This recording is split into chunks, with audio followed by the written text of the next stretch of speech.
परमेश्वर का वचन सीखने के लिए इकट्ठा हुआ सारे भाई बहनों को प्रभु यीशु मसीह के नाम से नमस्कार। प्रभु दा वचन सीखण वास्ते आए हुए सारे भैणां भाइयां नूं यीशु मसीह विच नमस्कार करदा हां।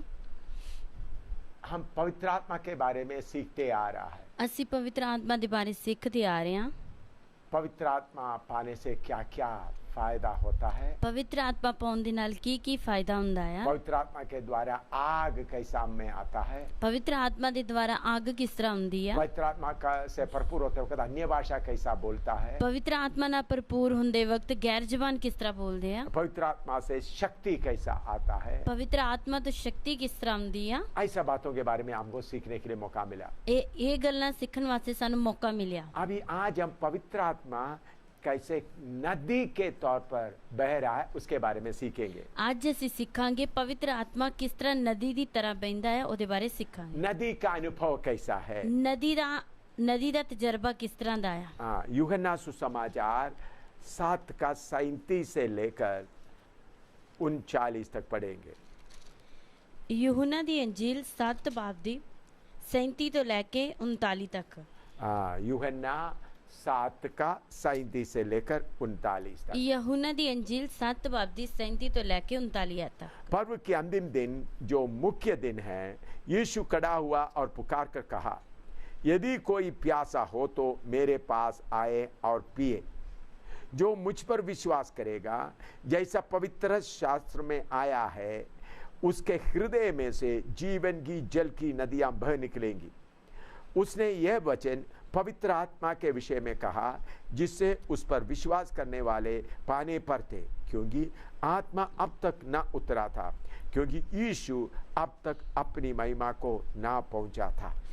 पिछले दिन जिहड़ा त्योहार दा वड्डा दिन सी, यीशु खड़ा होया अते ਇਹ ਕਹਿ ਕੇ ਉੱਚੀ ਬੋਲਿਆ ਭਈ ਜੇ ਕੋਈ ਧਿਆਇਆ ਹੋਵੇ ਤਾਂ ਮੇਰੇ ਕੋਲ ਆਵੇ ਅਤੇ ਪੀਵੇ। ਜੇ ਕੋਈ ਮੇਰੇ ਉੱਤੇ ਨੇਚਾ ਕਰਦਾ ਹੈ, ਲਿਖਤ ਅਨੁਸਾਰ ਅੰਮ੍ਰਿਤ ਜਲ ਦੀਆਂ ਨਦੀਆਂ ਉਹਦੇ ਅੰਦਰੋਂ ਵਗਣਗੀਆਂ। ਪਰ ਉਹਨੇ ਇਹ ਗੱਲ ਆਤਮਾ ਦੇ ਵਿਖੇ ਆਖੀ, ਜਿਹੜਾ ਉਹਨੂੰ ਪ੍ਰਾਪਤ ਹੋਣਾ ਸੀ, ਜਿਨ੍ਹਾਂ ਉਸ ਉੱਤੇ ਨੇਚਾ ਕੀਤੀ, ਕਿਉਂਕਿ ਆਤਮਾ ਅਜੇ ਦਿੱਤਾ ਨਾ ਗਿਆ ਸੀ, ਇਸ ਲਈ ਜੋ यीशु ਦਾ तेज अजे प्रकाश नहीं सी होया। आइए हम प्रार्थना करते हैं। आइए ਅਸੀਂ प्रार्थना करांगे। स्वर्गीय पिता, इस अच्छा अवसर के लिए हम आपको धन्यवाद देते हैं। स्वर्गीय पिता, इस चंगे समय वास्ते ही तेरा धन्यवाद करते हैं। जितने भाई बहन उधर इकट्ठा हुआ उनके लिए तेरा धन्यवाद हो। जिन्हें भैन भरा इधर इकट्ठे हुए उन्हें वास्ते भी तेरा धन्यवाद है। प्रभु, जो टेलीविजन और सीडी प्लेयर तेरे हाथ में सौंपते हैं, प्रभु टीवी और सीडी प्लेयर तेरे हाथ में सौंपते हैं, तेरा लहू उस पर बने रहे, तेरे लहू उस दे उत्ते बना रहे। वचन समझने के लिए रुकावट डालने वाला अंधकार का शक्ति को यीशु मसीह के नाम से बांध देते हैं। वचन विच रुकावट पाउण वाली शक्ति यीशु मसीह दे नाम विच असीं बंद देंदे हैं और उनको आज्ञा देते हैं, उनका मनों को छोड़कर बाहर निकलकर भाग जाएं। ओनू आज्ञा देंदे हैं, लोकां दे मनां नूं छड्ड के बाहर निकल के भज जाएं। पवित्र आत्मा आप ही हमारा सिखाने वाला अध्यापक है। पवित्र आत्मा तुसी साडे सिखाउण वाले अध्यापक हो। आप हमको सिखाएं, आप तुसी सानू सिखाओ। पिता अपना पुत्र यीशु का नाम हमारे बीच में ऊंचा करें। पिता अपने पुत्र यीशु दा नाम साडे विच उच्चा कर। यीशु मसीह के पवित्र नाम से मांगते हैं। यीशु मसीह दे पवित्र नाम विच मांगदे हां। आमीन, आमीन। अभी हम सीखने जा रहे हैं पवित्र आत्मा कैसे एक नदी के रूप में कार्य करता है। ਅਸੀਂ ਹੁਣ ਸਿੱਖਣ ਜਾ ਰਹੇ ਹਾਂ पवित्र आत्मा किस तरह एक नदी ਦੇ रूप ਵਿੱਚ ਕੰਮ ਕਰਦਾ ਹੈ। प्रभु यीशु मसीह बोलता है, उन पर जो विश्वास करेगा उनके हृदय में से जीवन की जल की नदियां बह निकलेगी। परमेश्वर ਦੇ ਵਚਨ ਵਿੱਚ ਲਿਖਿਆ ਹੈ, ਜਿਹੜਾ ਨੇਚਾ ਕਰਦਾ ਹੈ ਉਹਦੇ ਅੰਦਰੋਂ ਅੰਮ੍ਰਿਤ ਜਲ ਦੀਆਂ ਨਦੀਆਂ ਵਗਣਗੀਆਂ।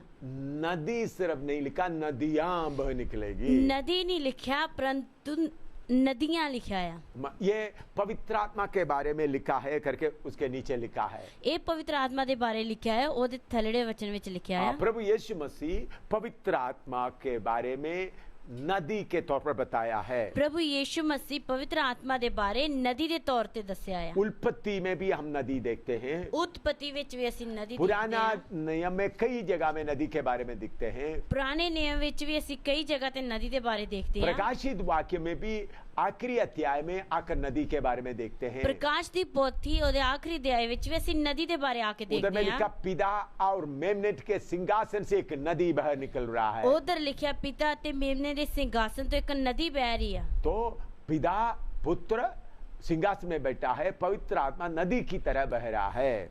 ਪਿਤਾ ਪੁੱਤਰ ਸਿੰਘਾਸਨ ਤੇ ਬੈਠਾ ਹੈ, ਲੇਕਿਨ ਉਹ ਪਵਿੱਤਰ ਆਤਮਾ ਦੀ ਨਦੀ ਇੱਕ ਨਦੀ ਦੀ ਤਰ੍ਹਾਂ बह रही है। अभी उल्पत्ति किताब उसका दूसरा अध्याय में प्रभु एदन वाटिका के लिए इंतजाम कैसा किया उसके बारे में सीखते हैं। ਉਤਪਤੀ ਦੀ ਕਿਤਾਬ ਵਿੱਚ ਪ੍ਰਭੂ ਨੇ ਅਦਨ ਦੇ ਬਾਗ ਲਈ ਕਿਸ ਤਰ੍ਹਾਂ ਇੰਤਜ਼ਾਮ ਕੀਤਾ ਉਹਦੇ ਬਾਰੇ ਦੇਖਦੇ ਹਾਂ। उल्पत्ति दूसरा अध्याय उसका 10 से लेकर 14 तक। ਉਤਪਤ 2 ਬਾਪ ਉਹਦੀ 10 ਤੋਂ ਲੈ ਕੇ 14 ਤੱਕ। उल्पत्ति 2 का 10 से लेकर 14 तक। ਉਤਪਤੀ 2 ਬਾਪ ਉਹਦੀ 10 ਤੋਂ ਲੈ ਕੇ 14 ਤੱਕ। उस वाटिका को सींचने के लिए एक महानदी अदन से निकली और वहां से आगे बहकर 4 धाराओं में बट गई। पहली धारा का नाम पिशोन है। यह वही है जो हवीला नाम के सारे देश को जहां सोना मिलता है घेरे हुए हैं। उस देश का सोना चौका होता है, वहां मोती और सुलेमानी पत्थर भी मिलते हैं। दूसरी नदी का नाम गिहोन है। यह वही है जो खूश देश के सारे देश को घेरे हुए हैं। और तीसरा नदी का नाम हिदकेल है। यह वही है जो अश्शूर के पूर्व की ओर बहती है। और चौथी नदी का नाम फरात है। ਅਤੇ ਇੱਕ ਦਰਿਆ ਉਸ ਬਾਗ ਨੂੰ ਸਿੰਜਣ ਲਈ ਅਦਨ ਤੋਂ ਨਿਕਲਿਆ ਅਤੇ ਉੱਥੇ ਵੰਡਿਆ ਗਿਆ ਔਰ 4 ਹਿੱਸੇ ਹੋ ਗਿਆ। ਇੱਕ ਦਾ ਨਾਮ ਪਿਸੋਨ ਹੈ, ਜਿਹੜਾ ਸਾਰੇ ਹਵੀਲਾ ਦੇਸ਼ ਨੂੰ ਘੇਰਦਾ ਹੈ, ਜਿੱਥੇ ਸੋਨਾ ਹੈ ਔਰ ਉਸ ਦੇਸ਼ ਦਾ ਸੋਨਾ ਚੰਗਾ ਹੈ ਔਰ ਉੱਥੇ ਮੋਤੀ ਤੇ ਸੁਲੇਮਾਨੀ ਪੱਥਰ ਵੀ ਹਨ। ਦੂਜੀ ਨਦੀ ਦਾ ਨਾਮ ਗਿਹੋਨ ਹੈ, ਜਿਹੜੀ ਸਾਰੇ ਕੂਸ਼ ਦੇਸ਼ ਨੂੰ ਘੇਰਦੀ ਹੈ। ਤੀਜੀ ਨਦੀ ਦਾ ਨਾਮ ਹਿਦਕਲ ਹੈ, ਜਿਹੜੀ ਅਸ਼ੂਰ ਦੇ ਚੜ੍ਹਦੇ ਪਾਸੇ ਜਾਂਦੀ ਹੈ। ਅਤੇ ਚੌਥੀ ਫਰਾਤ ਹੈ। इधर में वाटिका को सींचने के लिए एक महानदी अदन से निकली करके लिखा है। ਇਧਰ ਬਾਗ ਨੂੰ ਸਿੰਜਣ ਵਾਸਤੇ ਇੱਕ ਅਦਨ ਤੋਂ ਨਦੀ ਨਿਕਲੀ ਆ। हाँ, बाग को सींचने के लिए महानदी। ਬਾਗ ਨੂੰ ਸਿੰਜਣ ਵਾਸਤੇ ਮਹਾਨਦੀ। और महानदी को 4 धाराएं हुआ। ਮਹਾਨਦੀ ਦੀਆਂ 4 ਧਾਰਾਵਾਂ। तो उसका पहला धारा है उसका 11 पद में पहला धारा का नाम है पिशोन। ਇਧਰ ਦੇਖੇ ਪਹਿਲੀ ਧਾਰਾ ਦਾ ਨਾਮ ਆ ਪਿਸ਼ੋਨ। पिशोन है पहला धारा का नाम। ਪਿਸ਼ੋਨ ਆ ਪਹਿਲੀ ਧਾਰਾ ਦਾ ਨਾਮ। पिशोन का मतलब है वाटरफॉल या बहुत जोर से गिरने वाला झरना। ਪਿਸ਼ੋਨ ਦਾ ਮਤਲਬ ਹੈ ਬਹੁਤ ਵੱਡਾ ਥੱਲੇ ਡਿੱਗਣ ਵਾਲਾ ਝਰਨਾ। हाँ, बहुत बड़ा नदी बहकर आकर जोर से नीचे गिरता है। ਬਹੁਤ ਵੱਡੀ ਨਦੀ ਆ ਕੇ ਜ਼ੋਰ ਦੇ ਨਾਲ ਥੱਲੇ ਡਿੱਗਦੀ ਆ। दुनिया में सबसे बड़ा वाटरफॉल या झरना है नायाग्रा वाटरफॉल। ਦੁਨੀਆ ਵਿੱਚ ਸਭ ਤੋਂ ਵੱਡਾ ਇੱਕ ਝਰਨਾ ਆ, ਉਹਦਾ ਨਾਮ ਆ नायाग्रा। ਨਾਇਆਗਰਾ। नायाग्रा वाटरफॉल वो अमेरिका में है। ਨਾਇਆਗਰਾ ਵਾਟਰਫਾਲ ਉਹ ਕੀ ਅਮਰੀਕਾ ਵਿੱਚ ਆ। उनका नदी आकर जोर से नीचे गिरता है। ਉਹਦੀ ਨਦੀ ਆ ਕੇ ਜ਼ੋਰ ਦੇ ਨਾਲ ਥੱਲੇ ਡਿੱਗਦੀ ਆ। कितने मील दूर तक उस पानी गिरने का आवाज सुनाई देता है। ਕਿੰਨੇ ਮੀਲ ਦੂਰ ਤੱਕ ਉਸ ਪਾਣੀ ਦੀ ਥੱਲੇ ਡਿੱਗਣ ਦੀ ਆਵਾਜ਼ ਸੁਣਦੀ ਆ। जब पेंतेकोस्त का दिन आया, ਜਦੋਂ ਪੈਂਤੇਕੁਸਤ ਦਾ ਦਿਨ ਆਇਆ, 120 लोग इकट्ठा उस अटारी में प्रार्थना कर रहे थे। 120 ਲੋਕ ਇਕੱਠੇ ਉਸ ਅਟਾਰੀ ਵਿੱਚ ਪ੍ਰਾਰਥਨਾ ਕਰਦੇ ਸੀ। बहुत जोर का सा आवाज आ गया। ਬੜੇ ਜ਼ੋਰ ਦੇ ਨਾਲ ਆਵਾਜ਼ ਆ ਗਈ। आइए हम प्रेरितों का दूसरा अध्याय उसका पहला पद में पढ़ते हैं। ਆइए ਅਸੀਂ ਦੇਖਾਂਗੇ ਰਸੂਲਾਂ ਦੇ ਕਰਤੱਵ ਉਹਦਾ 2 ਅਧਿਆਇ पहला आज ਉਹਦੇ ਪਹਿਲੀ ਆਇਤ ਤੋਂ ਦੇਖਾਂਗੇ।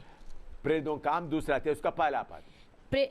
रसूलों के कर्तव्य 2 बाब दी पहली आयत देखा। जब पेंतेकोस्त का दिन आया तो वे सब एक जगह इकट्ठे थे। एकाएक आकाश से बड़ी आंधी की सी सनसनाहट का शब्द हुआ और उसे सारा घर जहां वे बैठे थे गूंज गया। जहाँ पैंतीकुस्त दा दिन आया वो सब एक थां इकट्ठे सन और अचानक आकाश तो एक गूंज आई जही वड्डी पारी हनेरी दे वगन दी हुंदी है अते उस नाल सारा घर जिथे वो बैठे सन पर गया। हाँ, आकाश से बड़ी आंधी किसी सनसनाहट का शब्द हुआ। आकाश तो की एक गूंज आई वड्डी पारी हनेरी दे वगन दी। उसका मतलब क्या था? ਉਹਦਾ ਮਤਲਬ ਕੀ ਸੀ? स्वर्ग का पवित्र आत्मा बड़ा झरने की तरह पृथ्वी में आया, स्वर्ग ਦਾ ਪਵਿੱਤਰ ਆਤਮਾ ਬੜੇ ਝਰਨੇ ਦੀ ਤਰ੍ਹਾਂ ਧਰਤੀ ਦੇ ਉੱਤੇ ਆਇਆ। इसलिए आवाज चारों तरफ गूंज गए। ਇਸ ਲਈ ਆਵਾਜ਼ ਚਾਰੋਂ ਤਰਫ ਗੂੰਜ ਗਈ। प्रभु के वचन में लिखा है सारे यरूशलेम के लोग उधर इकट्ठे हो गए। ਪ੍ਰਭੂ ਦੇ ਵਚਨ ਵਿੱਚ ਲਿਖਿਆ ਸਾਰੇ ਯਰੂਸ਼ਲਮ ਦੇ ਲੋਕ ਉੱਥੇ ਇਕੱਠੇ ਹੋ ਗਏ। तो पवित्र आत्मा एक बहुत बड़ा झरना जैसा है। ਪਵਿੱਤਰ ਆਤਮਾ ਇੱਕ ਬਹੁਤ ਵੱਡਾ ਝਰਨਾ ਆ। वो इसलिए हमारे अंदर पवित्र आत्मा आते समय में एक बहुत बड़ा अनुभव आता है। ਇਸ ਲਈ ਸਾਡੇ ਅੰਦਰ ਪਵਿੱਤਰ ਆਤਮਾ ਆਉਂਦੇ ਸਮੇਂ ਸਾਨੂੰ ਇੱਕ ਬਹੁਤ ਵੱਡਾ ਤਜਰਬਾ ਹੁੰਦਾ ਆ। हाँ, ये वही है जो हवीला नाम की सारी देश के जहां सोना मिलता है घेरे हुए हैं। उल्पत्ति 2:11।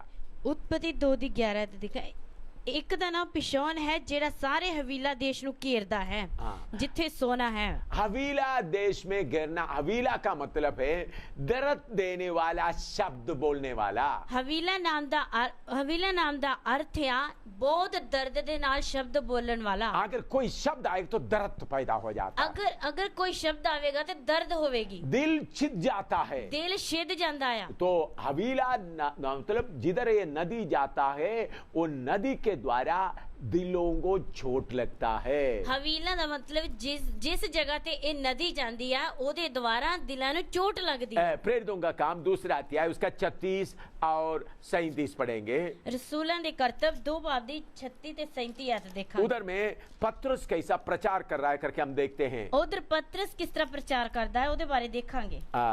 उधर के हम उसका 14 आयत से लेकर 35 तक पढ़ेगा तो पतरस का प्रचार के बारे में उधर लिखा है। इधर ਅਸੀਂ ਦੇਖਦੇ ਹਾਂ ਰਸੂਲਾਂ ਦੇ ਕਰਤੱਵ 2 ਬਾਬ ਦੀ 14 ਆਇਤ ਤੋਂ ਲੈ ਕੇ 35 तक पढ़ांगे ਤਾਂ ਪਤਰਸ ਉਧਰ ਪ੍ਰਚਾਰ ਕਰਦਾ ਹੈ। उस प्रचार में उन्होंने मीठी मीठी बातें नहीं बता रहे, उस प्रचार ਵਿੱਚ ਉਹ ਮਿੱਠੀਆਂ ਮਿੱਠੀਆਂ ਗੱਲਾਂ ਨਹੀਂ ਦੱਸਦਾ, बल्कि हर बात लोगों को दिल को छुप जाता था, लग जाता था। पर हर गल लोकां दे दिल नु की चुभदी ही लग जांदी ही। इसलिए उसका 36 और 27 में 27 में 37 में लिखा है। इसलिए ओदी 36 ते 37 आयत विच लिखा है। 36 में लिखा है, अतः अब इस्राएल के सारे घराना निश्चित रूप से जान ले कि परमेश्वर ने उसी यीशु को जिसे तुमने क्रूस पर चढ़ाया प्रभु भी ठहराया और मसीह भी। उपरंत इस्राएल ਦਾ ਸਾਰਾ ਘਰਾਣਾ ਪੱਕ ਜਾਣੇ ਭਈ ਇਸੇ ਯੀਸ਼ੂ ਨੂੰ ਜਿਸ ਨੂੰ ਤੁਸੀਂ ਸਲੀਬ ਉੱਤੇ ਚਾੜਿਆ ਪਰਮੇਸ਼ਰ ਨੇ ਉਸ ਨੂੰ ਪ੍ਰਭੂ ਵੀ ਅਤੇ ਮਸੀਹ ਵੀ ਕੀਤਾ। देखो इस्राएल के लोगों के दिल के अंदर खुशी देने वाला बातें नहीं कहा, इस्राएली लोगों के अंदर खुशी देने वाली गल्लां नहीं आखियां, आशीष पाने वाला बातें नहीं कहा, आशीष देने वाली गल्लां नहीं आखियां। उनके दिल के अंदर अच्छी तरह त्रिशूल जैसा लगाते चोट लगाते हुए बोलते गया। ਉਹਨਾਂ ਦੇ ਦਿਲ ਵਿੱਚ ਜਿਸ ਤਰ੍ਹਾਂ ਤਰਸ਼ੂਲ ਦੇ ਨਾਲ ਚੋਟ ਲੱਗਦੀ ਹੈ ਇਸ ਤਰ੍ਹਾਂ ਚੁਭਣ ਵਾਲੀਆਂ ਗੱਲਾਂ ਆਖੀਆਂ। ऐसा करते करते आखिरी में बोल रहा है, इधर इस तरह ਕਰਦੇ ਕਰਦੇ ਆਖਰ ਵਿੱਚ ਕਹਿੰਦਾ ਆ आपने उस मसीह को क्रूस पर चढ़ाया। ਤੁਸੀਂ ਉਸ ਮਸੀਹ ਨੂੰ ਕ੍ਰੂਸ ਦੇ ਉੱਤੇ ਚੜਾਇਆ। अब्राहम से लेकर इस्राएली लोग मसीह के लिए इंतजार कर रहे थे। अब्राहम तो लेके इस्राएली लोग मसीह के लिए इंतजार कर रहे थे। तुमने मसीह को क्रूस पर चढ़ाया। ਤੁਸੀਂ ਮਸੀਹ ਨੂੰ ਕ੍ਰੂਸ ਦੇ ਉੱਤੇ ਚੜਾਇਆ। आजकल लोग मीठी मीठी बातें सुनने में बहुत मन लगाते हैं। आजकल लोग बहुत मिठियां मिठियां गल्लां सुनने ਵਿੱਚ मन ਲਾਉਂਦੇ ਆ। बहन लोग भी भाई लोग भी आपस में मीठी मीठी बातें करते हो बहुत खुश रहता है। ਭੈਣਾਂ ਵੀ ਭਾਈ ਵੀ ਆਪਸ ਵਿੱਚ ਮਿੱਠੀਆਂ ਮਿੱਠੀਆਂ ਗੱਲਾਂ ਕਰਕੇ ਖੁਸ਼ ਰਹਿੰਦੇ ਆ। एक दूसरे के पाप को छेड़ता नहीं, ਇੱਕ ਦੂਜੇ ਦੇ ਪਾਪ ਨੂੰ ਛੇੜਦੇ ਨਹੀਂ ਆ, उनका गलती को छेड़ता नहीं, ਉਹਨਾਂ ਦੀਆਂ ਗਲਤੀਆਂ ਨੂੰ ਛੇੜਦੇ ਨਹੀਂ ਆ। आजकल का प्रचारक लोग भी मीठी बातें प्रचार करने वाला है। ਅੱਜ ਦੇ ਸੇਵਕ ਲੋग भी मिठिया मिठिया गल्लां दा प्रचार करने आशीष वाले का हैं, प्रचार करने वाला, आशीष दा प्रचार करने बरकत का वाले प्रचार करने वाला, बरकत दा प्रचार करने वाले हैं। उन लोग बरकत का और आशीष का प्रचार करते करते लोगों को खुश करता है। वो लोग आशीष ते बरकत दा प्रचार कर करके लोगों को खुश कर दे, पैसा लूट कर चले जाता है। पैसा लौट के चले जाते ये हैं। प्रभु का काम नहीं है, ये प्रभु दा काम ये नहीं है, पवित्र आत्मा का काम नहीं है। ये पवित्र आत्मा दा काम नहीं पवित्र है। आत्मा का काम होगा तो क्या करेगा? पवित्र आत्मा दा काम होवेगा तो की करेगा? सबसे पहले दिल को चुभने वाला बातें बताएगा। सब तो पहला दिल नु चुभन वाली ਗੱਲਾਂ ਦੱਸੇਗਾ ताकि दिल में चोट लगे, ਤਾਂ ਕਿ ਦਿਲ ਨੂੰ ਚੋਟ ਲੱਗੇ, ताकि आप पाप का रास्ता छोड़े, ਤਾਂ कि ਤੁਸੀਂ ਪਾਪ ਦਾ ਰਾਹ ਛੱਡ ਦਿਓ, सिय्योन में जाने के लिए तैयार हो जाएं। ਸੀਓਨ ਵਿੱਚ ਜਾਣ ਵਾਸਤੇ ਤਿਆਰ ਹੋ ਜਾਓ। इसलिए अगर आपका दोस्त कोई तारीफ करने वाला है, ਅਗਰ ਤੁਹਾਡਾ ਕੋਈ ਦੋਸਤ ਤਾਰੀਫ ਕਰਨ ਵਾਲਾ ਆ, उनको आप गलत तरीके से प्यार करता रहेगा तो आपको तारीफ करते सुलाएगा। ਉਸ ਨੂੰ ਤੁਸੀਂ ਗਲਤ ਰੀਤੀ ਨਾਲ ਪਿਆਰ ਕਰਦੇ ਰਹੋਗੇ ਤਾਂ ਤੁਹਾਨੂੰ ਤਾਰੀਫ ਕਰਦੇ ਕਰਦੇ ਸਵਾਦੇਗਾ। उसको आप प्यार करते रहेगा तो ਉਸ ਨੂੰ ਤੁਸੀਂ ਪਿਆਰ ਕਰਦੇ ਰਹੋਗੇ ਤਾਂ वो तारीफ की बातें कहेगा, ਉਹ ਤੁਹਾਨੂੰ ਤੁਹਾਡੀ ਤਾਰੀਫ ਦੀਆਂ ਗੱਲਾਂ ਕਹੇਗਾ, और तारीफ बोलते बोलते आपको नरक की आग में ले जाएगा। ਤਾਰੀਫ ਕਰਦੇ ਕਰਦੇ ਤੁਹਾਨੂੰ ਨਰਕ ਦੀ ਵੱਲ ਲੈ ਜਾਏਗਾ। जो लोग आपके खिलाफ बोलता है, ਜੋ ਤੁਹਾਡੇ ਖਿਲਾਫ ਬੋਲਦੇ ਆ, जो लोग आपके गलती सामने बोलता है, ਜੋ ਤੁਹਾਡੀਆਂ ਗਲਤੀਆਂ ਸਾਹਮਣੇ ਦੱਸਦੇ ਆ, वो है असली में आपका दोस्त। ਉਹ ਆ ਅਸਲੀ ਵਿੱਚ ਤੁਹਾਡੇ ਦੋਸਤ।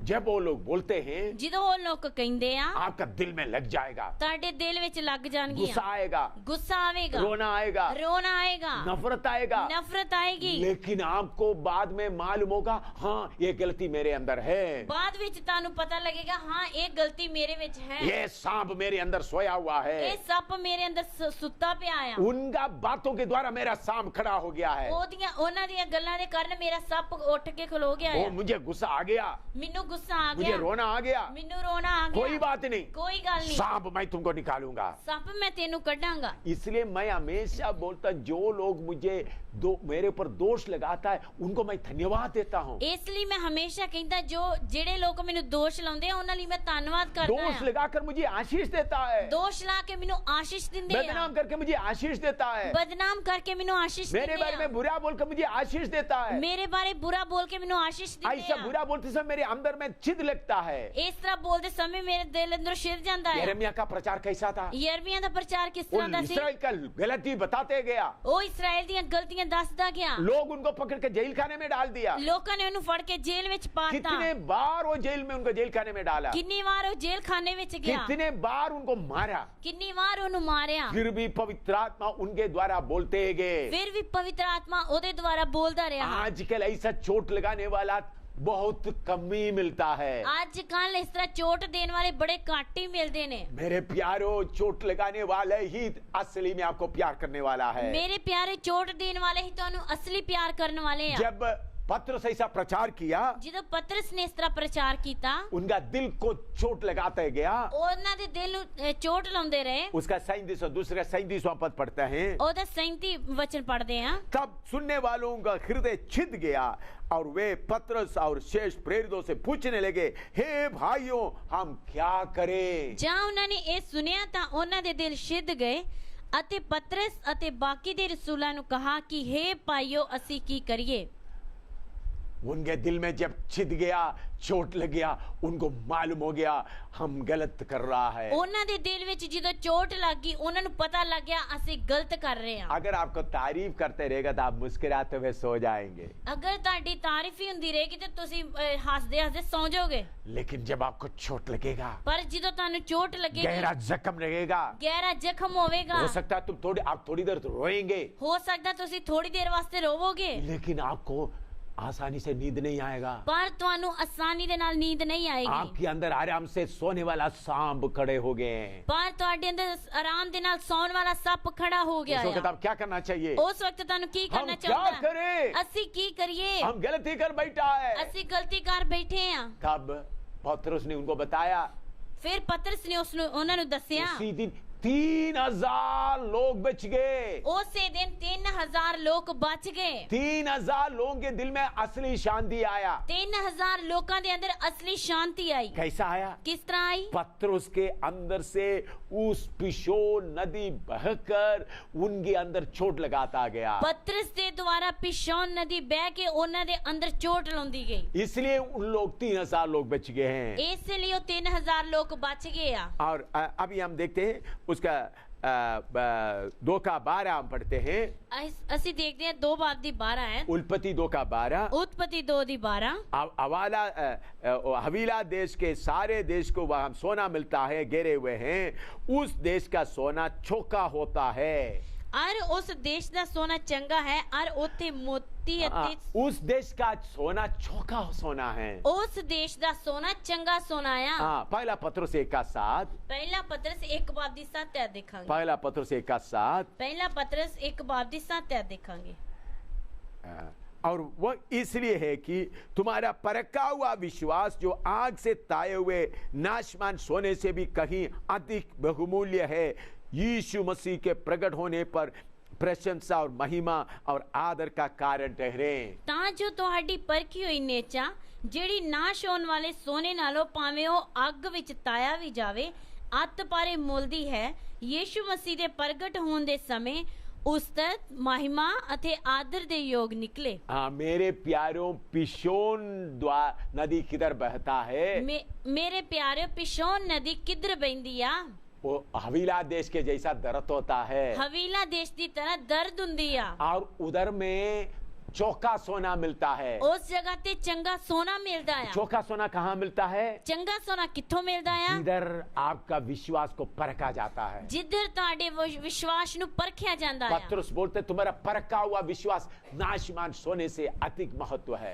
पतरस कहता है ਤੁਹਾਡੀ नेचर नाशवान जेड़ा सोना ओदे तो अधिक अत पारे मोल दी है। बहुत लोग बोलते हैं विश्वास ही है, मेरे पास काफी विश्वास है। असि विश्वासी लोग बोलते हैं ना मेरे कोल विश्वास है। हाँ, पास्टर लोग भी बोलते हैं, पास्टर लोग भी कहते हैं, प्रचारक भी बोलते हैं, प्रचारक भी कहते हैं, लेकिन सब कच्चा है, कच्चा विश्वास है। पर वो कच्चा विश्वास है, परखा नहीं है, परखिया नहीं है। जब बीमारी आएगा, जो बीमारी आएगी, अस्पताल पहुंच जाएगा, हॉस्पिटल पहुंच जाएगा, पैसा का तंगी आएगा, पैसे की तंगी आएगी, सपोर्ट देने वाले के पीछे भागेगा, सपोर्ट देने वाले के पीछे भजनगे, कोई मुसीबत आएगा, कोई मुसीबत आ जाएगी, सरकार के पीछे पड़ेगा, पुलिस का मदद ले लेगा, सरकार के पीछे भजनगे, पुलिस की मदद लेंगे। उनका विश्वास परखा नहीं है, उन्होंने दा विश्वास परखिया नहीं है, उधर में चौका सोना नहीं है, उधर चंगा सोना नहीं है। मैं प्रभु का बहुत धन्यवाद देता हूँ, मैं प्रभु का बहुत धन्यवाद मुझे करता है। मेरा विश्वास परखने का बहुत मौका हुआ। मेरा विश्वास परखन लिए बहुत मौका होया। मैं सेवा करते वक्त कितनी बार फूका रहा, मैं सेवा करते वक्त कितनी बार भूखा रहा, बिल्कुल फूका रहा, बिल्कुल भूखा रहा। मेरा पत्नी और बच्चों के साथ भी कितने बार फूका रहा, मैं अपनी पत्नी ते बच्चों नाल भी कितनी बार भूखा रहा, अकेला कितने बार फूका रहा, अकेला कितनी बार भूखा रहा, तब भी विश्वास में खड़ा रहने के प्रभु ने कृपा दिया। तावी विश्वास विच खड़ा रहने वास्ते प्रभु ने मैं कृपा किधर दी। से भी सपोर्ट नहीं लेता हूँ, मैं कितों भी सपोर्ट नहीं लिंदा। क्यों? मुझे विश्वास है मेरा बाप मेरा देखभाल करेगा, मेनू विश्वास है मेरा बाप मेरी देखभाल मेरे करेगा। बाप के साथ मुझे विश्वास है, मेरे बाप ते मेनू विश्वास मैं है, उनके घर में पैदा हुआ है, मैं ओदे घर विच पैदा इसलिए होया। सपोर्ट के लिए किसी के सामने हाथ नहीं फैलाता हूँ, इसलिए सपोर्ट वास्ते किसी दे अगे भीख नहीं मांगदा, किधर से भी पैसा नहीं मांगता है, किते भी पैसा नहीं मेरे मांगदा, पैसे की जरूरत किसी को भी नहीं बताता है, अपने पैसे की जरूरत मैं किसी नु नहीं दसदा। मेरे बाप को मालूम है, मेरे पिता नु पता है, क्योंकि कष्ट में जब गया, जिदो कष्ट विच गया, भूखा रहते हुए गया, भूखा रहंदे होए गया, विश्वास बढ़ गया, विश्वास वध गया, चौका सोना मिल गया, चंगा सोना मिल गया। बहुत सोना लेते हुए मैं आपके सामने बैठा हुआ हूँ, बहुत सोना लेके मैं ਤੁਹਾਡੇ ਅੱਗੇ बैठा हां। तो प्रभु का धन्यवाद है, तो जब आपका विश्वास परखा जाता है सोना मिल जाता है। प्रभु ਦਾ ਧੰਨਵਾਦ ਹੋਏ ਜਦੋਂ ਤੁਹਾਡਾ विश्वास परखिया ਜਾਂਦਾ ਤਾਂ ਤੁਹਾਨੂੰ ਚੰਗਾ सोना आप क्या मिलता है। करते हैं? ਤੁਸੀਂ ਕੀ ਕਰਦੇ हो? आराम से बैठकर हालेलुया हालेलुया प्रभु मुझे विश्वास दे करके प्रार्थना करता है। ਤੁਸੀਂ बैठ के प्रार्थना करते हो हालेलुया हालेलुया प्रभु मेरे चंगा विश्वास दे। ऐसा विश्वास नहीं मिलता, इस तरह विश्वास नहीं मिलता। हवीला देश का अनुभव होना है, हवीला देश का अनुभव होना है, आपके अंदर में दर्द आना है, ਤੁਹਾਡੇ अंदर दर्द होनी है, विश्वास परखने का कटने के द्वारा दर्द आना है, विश्वास परखन ते कट्टन दे नाल दर्द होनी है। बहुत जब दर्द आएगा बहुत ਜਦੋਂ दर्द आएगी तब सोना मिलेगा। फिर ਤੁਹਾਨੂੰ सोना मिलेगा। कितने बार मैं बीमारी से मरने का हालत में आया, कितनी बार मैं बीमारी दी हालत विच मरन वाला हो गया, मेरा बेटा मरने का हालत में आ गया, मेरा बेटा मरन दी हालत विच मेरी आ बेटी गया, भी मरी हुई हालत में हो गया था, मेरी बेटी भी मरी हुई हालत विच मेरे हो पत्नी भी गई। कितने बीमारी से परेशानी हुआ है, मेरी पत्नी भी कितनी बार बीमारी दे नाल परेशान हुई। मैं बड़े नरम दिल से बोलना चाहता हूँ, मैं बड़े नरम दिल दे नाल बोलना चाहता नम्र दिल से बोलना चाहता हूँ, नम्र दिल नाल बोलना चाहता डरते हुए बोलना चाहता हूँ। डरते हुए बोलना चाहता जब से यीशु के पीछे निकला ਜਦੋਂ ਦਾ ਯੀਸ਼ੂ ਦੇ ਪਿੱਛੇ ਨਿਕਲਿਆ ਹਾਂ, बीमारी से चंगाई पाने के लिए एक नया पैसा डॉक्टर को नहीं दिया। ਬਿਮਾਰੀ ਤੋਂ ਚੰਗਾਈ ਪਾਉਣ ਵਾਸਤੇ ਇੱਕ ਨਵਾਂ ਪੈਸਾ ਡਾਕਟਰ ਨੂੰ ਨਹੀਂ ਦਿੱਤਾ। जब मेरा दांत निकालना पड़ता है मैं डॉक्टर के पास जाता है, ਜਦੋਂ ਮੇਰਾ ਦੰਦ ਕੱਢਣਾ ਪੈਂਦਾ ਉਦੋਂ ਮੈਂ ਡਾਕਟਰ ਕੋਲ ਜਾਂਦਾ। क्योंकि दांत निकालने के लिए प्लेयर मेरे पास नहीं, और डॉक्टर अच्छी तरह से कर सकता है। ਕਿਉਂਕਿ ਦੰਦ ਕੱਢਣ ਵਾਸਤੇ ਪਲਾਇਰ ਜਿਹੜੇ ਉਹਦੇ ਔਜ਼ਾਰ ਹੁੰਦੇ ਆ ਨਾ ਹੋਣ ਦੇ ਕਾਰਨ ਉਹਦੇ ਕੋਲ ਜਾਣਾ ਪੈਂਦਾ ਹੈ। दांत साफ करने के लिए मैं डॉक्टर के पास जाता हूँ। ਦੰਦ ਸਾਫ਼ ਕਰਾਉਣ ਵਾਸਤੇ ਵੀ ਮੈਂ ਡਾਕਟਰ ਕੋਲ ਜਾਂਦਾ। लेकिन जब मुंह में जब बीमारी आता है ਪਰ ਜਦੋਂ ਮੂੰਹ ਵਿੱਚ ਬਿਮਾਰੀ ਆਉਂਦੀ ਆ या शरीर में बीमारी आता है ਜਾਂ ਸਰੀਰ ਵਿੱਚ ਬਿਮਾਰੀ या कुछ ਆਉਂਦੀ भी ਆ होता है, ਜਾਂ ਕੁਝ ਵੀ ਹੁੰਦਾ ਹੈ, डॉक्टर के पास नहीं जाता। ਡਾਕਟਰ ਕੋਲ ਨਹੀਂ ਜਾਂਦਾ ਹੈ। मरने तक का हालत में कितने बार पहुंच गए। ਮਰਨ ਦੀ ਹਾਲਤ ਵਿੱਚ ਮੈਂ ਕਿੰਨੀ ਵਾਰ ਪਹੁੰਚ वो ਗਿਆ। दर्द सहने के कारण, ਉਹ ਦਰਦ ਸਹਿਣ ਦੇ वो ਕਾਰਨ, हवीला देश का अनुभव आने के कारण ਉਹ ਹਵੀਲਾ ਦੇਸ਼ ਦਾ ਅਨੁਭਵ ਆਉਣ ਦੇ ਕਾਰਨ चोखा सोना मिल गया। ਚੋਖਾ ਸੋਨਾ ਮਿਲ ਗਿਆ। आपको क्यों हवीला देश का अनुभव क्यों हो रहा है? ਤੁਹਾਨੂੰ ਹਵੀਲਾ ਦੇਸ਼ ਦਾ ਅਨੁਭਵ ਕਿਉਂ ਹੋ ਰਿਹਾ ਹੈ? प्रभु आपको चोखा सोना देना चाहता है। ਪ੍ਰਭੂ ਤੁਹਾਨੂੰ ਚੋਖਾ ਸੋਨਾ ਦੇਣਾ आप क्या ਚਾਹੁੰਦਾ चाहता ਹੈ। है? ਤੁਸੀਂ ਕੀ ਚਾਹੁੰਦੇ ਹੋ? यीशु कष्ट सह लिया है, ਯੀਸ਼ੂ ਕਸ਼ਟ ਸਹਿ ਲਿਆ, मैं क्यों कष्ट सहूं? ਮੈਂ ਕਿਉਂ ਕਸ਼ਟ ਸਹਾਂ? आजकल का बहुत तेरा प्रचारक ऐसा प्रचार करता है, ਅੱਜ ਕੱਲ ਦੇ ਬਹੁਤ ਤੇਰੇ ਸੇਵਕ ਲੋग ਇਸ ਤਰ੍ਹਾਂ ਹੀ ਪ੍ਰਚਾਰ यीशु ਕਰਦੇ कष्ट सहा ताकि मैं खुश रहूं। ਯੀਸ਼ੂ ਮਸੀਹ ਨੇ ਕਸ਼ਟ ਸਹਿ ਲਿਆ, ਹੁਣ ਮੈਂ ਖੁਸ਼ ਰਹਾਂ। मैं बीमारी से कष्ट से दुख होने की कोई जरूरत नहीं। ਮੈਂ ਬਿਮਾਰੀ ਕਸ਼ਟ ਦੇ ਨਾਲ ਦੁੱਖ ਹੋਣ ਦੀ ਜ਼ਰੂਰਤ ਨਹੀਂ वो ਹੈ। नरक का प्रचार है, ਉਹ ਨਰਕ ਦਾ ਪ੍ਰਚਾਰ ਹੈ। नरक का प्रचार है, ਉਹ ਨਰਕ ਦਾ ਪ੍ਰਚਾਰ आपका ਹੈ। सोना छीन के ले जाने वाला प्रचार है। ਤੁਹਾਡਾ ਸੋਨਾ ਖੋ ਕੇ ਲੈ ਜਾਣ ਵਾਲਾ ਪ੍ਰਚਾਰ प्रभु ਹੈ। यीशु ने बताया, ਯੀਸ਼ੂ ਮਸੀਹ ਨੇ ਦੱਸਿਆ तंग रास्ते पकड़ो, ਤੰਗ ਰਾਹ ਫੜੋ, तंग रास्ता से निकलो, ਤੰਗ ਰਾਹ ਵਿੱਚੋਂ ਨਿਕਲੋ। अपना तंग मार्ग से आगे बढ़ने के लिए प्रभु यीशु ने बताया है। ਤੰਗ ਰਾਹ ਦੇ ਵਿੱਚੋਂ ਅੱਗੇ ਵਧਣ ਵਾਸਤੇ ਪ੍ਰਭੂ ਨੇ ਦੱਸਿਆ लेकिन ਹੈ। आजकल का प्रचारक क्या बताता है? ਪਰ ਅੱਜ ਕੱਲ ਦੇ ਪ੍ਰਚਾਰਕ ਕੀ ਦੱਸਦੇ आनंद ਆ? मनाओ, आनंद मनाओ, ਆਨੰਦ ਮਨਾਓ, ਆਨੰਦ ਕਰੋ। सिय्योन का यात्री, ਸਿਯੋਨ ਦੇ ਯਾਤਰੀ, तुम्हारा रास्ता हवीला देश में से है। तो तेरा रास्ता हवीला देश तो आ। अगर हवीला देश में से जाएगा तो तुम्हारे पास फरका हुआ सोना भरपूर से मिलेगा। अगर हवीला देश दे विचों जाएगा ते तेनू परख्या होया सोना मिलेगा। और उधर में सोने के अलावा और भी क्या है उधर में? सोने तो अलावा और भी उधर देखते हैं कि उस दूसरे अध्याय में हम पढ़ते हैं, उत्पत्ति दूसरे अध्याय विच देखते हैं। उधर में वहां मोती और सुलेमानी पत्थर भी मिलते हैं। आर होते मोती अते सुलेमानी पत्थर भी हन। ये हवीला देश में दुख का रास्ते में चलेगा तो चौका सोना मिलता है, दुख दी राह तो असि चलांगे तो सानू सोना मिलेगा। और उसके अलावा वहां मोती और सुलेमानी पत्थर भी मिलता है। उस तो अलावा मोती ते सुलेमानी पत्थर भी मिलते हैं। ये क्या है? एक ही पहला कुरिन्थी 12 अध्याय, पहला कुरिन्थियां 12 अध्याय, पहला कुरिन्थी 12 अध्याय उसका 8 से 10 तक। पहला कुरिन्थियां 12 बाब दी 8 तो लेके 10 तक। क्या है सुलेमानी पत्थर और मोती? की या मोती अते पत्थर। हाँ, क्योंकि एक को आत्मा के द्वारा बुद्धि का बातें दी जाती है और दूसरे को उसी आत्मा के अनुसार ज्ञान की बातें, किसी को उसी आत्मा से विश्वास और किसी को उसी एक आत्मा से चंगा करने का वरदान दिया जाता है, फिर किसी को सामर्थ का काम करने का शक्ति, और किसी को भविष्यवाणी की, और किसी को आत्माओं को परख, और किसी को अनेक प्रकार की भाषा, और किसी को भाषाओं को अर्थ बताना। एक ਨੂੰ ਤਾਂ ਆਤਮਾ ਦੇ ਰਾਹੀਂ ਗਿਆਨ ਦੀ ਗੱਲ ਪ੍ਰਾਪਤ ਹੁੰਦੀ ਹੈ ਅਤੇ ਦੂਏ ਨੂੰ ਉਸੇ ਆਤਮਾ ਦੇ ਅਨੁਸਾਰ ਵਿਦਿਆ ਦੀ ਗੱਲ, ਅਤੇ ਹੋਰ ਕਿਸੇ ਨੂੰ ਉਸੇ ਆਤਮਾ ਤੋਂ ਨੇਚਾ, ਅਤੇ ਹੋਰ ਕਿਸੇ ਨੂੰ ਉਸੇ ਇੱਕੋ ਆਤਮਾ ਤੋਂ ਨਿਰੋਇਆ ਕਰਨ ਦੀਆਂ ਦਾਤਾਂ, ਅਤੇ ਹੋਰ ਕਿਸੇ ਨੂੰ ਕਰਾਮਾਤ ਵਿਖਾਉਣ ਦੀ ਸਮਰਥ, ਅਤੇ ਹੋਰ ਕਿਸੇ ਨੂੰ ਅਗੰਮ ਵਾਕ, ਅਤੇ ਹੋਰ ਕਿਸੇ ਨੂੰ ਆਤਮਿਆਂ ਦੀ ਪਛਾਣ, ਅਤੇ ਹੋਰ ਨੂੰ ਅਨੇਕ ਪ੍ਰਕਾਰ ਦੀਆਂ ਭਾਸ਼ਾ, ਅਤੇ ਹੋਰ ਕਿਸੇ ਨੂੰ ਭਾਸ਼ਾ ਦਾ ਅਰਥ ਕਰਨਾ। इधर में कितना मोतियां लिखा है? इधर किन्ने मोती लिखे आ? सबसे पहले ये मोतियां हैं आत्मा का वरदान। ए मोतिया आत्मा दे वरदान। आत्मा का वरदान, आत्मा दे वरदान। पहला वरदान क्या है? पहला वरदान किया बुद्धि का वरदान, विद्या दा वरदान, दूसरा ज्ञान का वरदान, दूसरा ज्ञान, तीसरा विश्वास का वरदान। ਤੀਸਰਾ ਆ ਨੇਚਾ ਦਾ ਵਰਦਾਨ। चौथा है चंगा करने का वरदान। ਚੌਥਾ ਆ ਨਿਰੋਇਆ ਕਰਨ ਦਾ ਵਰਦਾਨ। पांचवा है सामर्थ्य का काम करने का वरदान। ਪੰਜਵਾਂ ਆ ਕਰਾਮਾਤਾਂ ਵਿਖਾਉਣ ਦਾ ਵਰਦਾਨ। छह है भविष्यवाणी का वरदान। ਛੇਵਾਂ ਆ ਅਗੰਮ ਵਾਕ ਕਰਨ ਦਾ ਵਰਦਾਨ। सातवां है आत्माओं का परख का वरदान। ਸੱਤਵਾਂ ਆ ਆਤਮਾ ਦੀ ਪਛਾਣ ਕਰਨ ਦਾ ਵਰਦਾਨ। और आठवां अनेक प्रकार की भाषा। ਅੱਠਵਾਂ ਆ ਅਨੇਕ ਪ੍ਰਕਾਰ ਦੀਆਂ ਭਾਸ਼ਾ। नौवां भाषाओं की अर्थ बताने का। ਨੌਵਾਂ ਆ ਭਾਸ਼ਾ ਦਾ ਅਰਥ ਕਰਨਾ।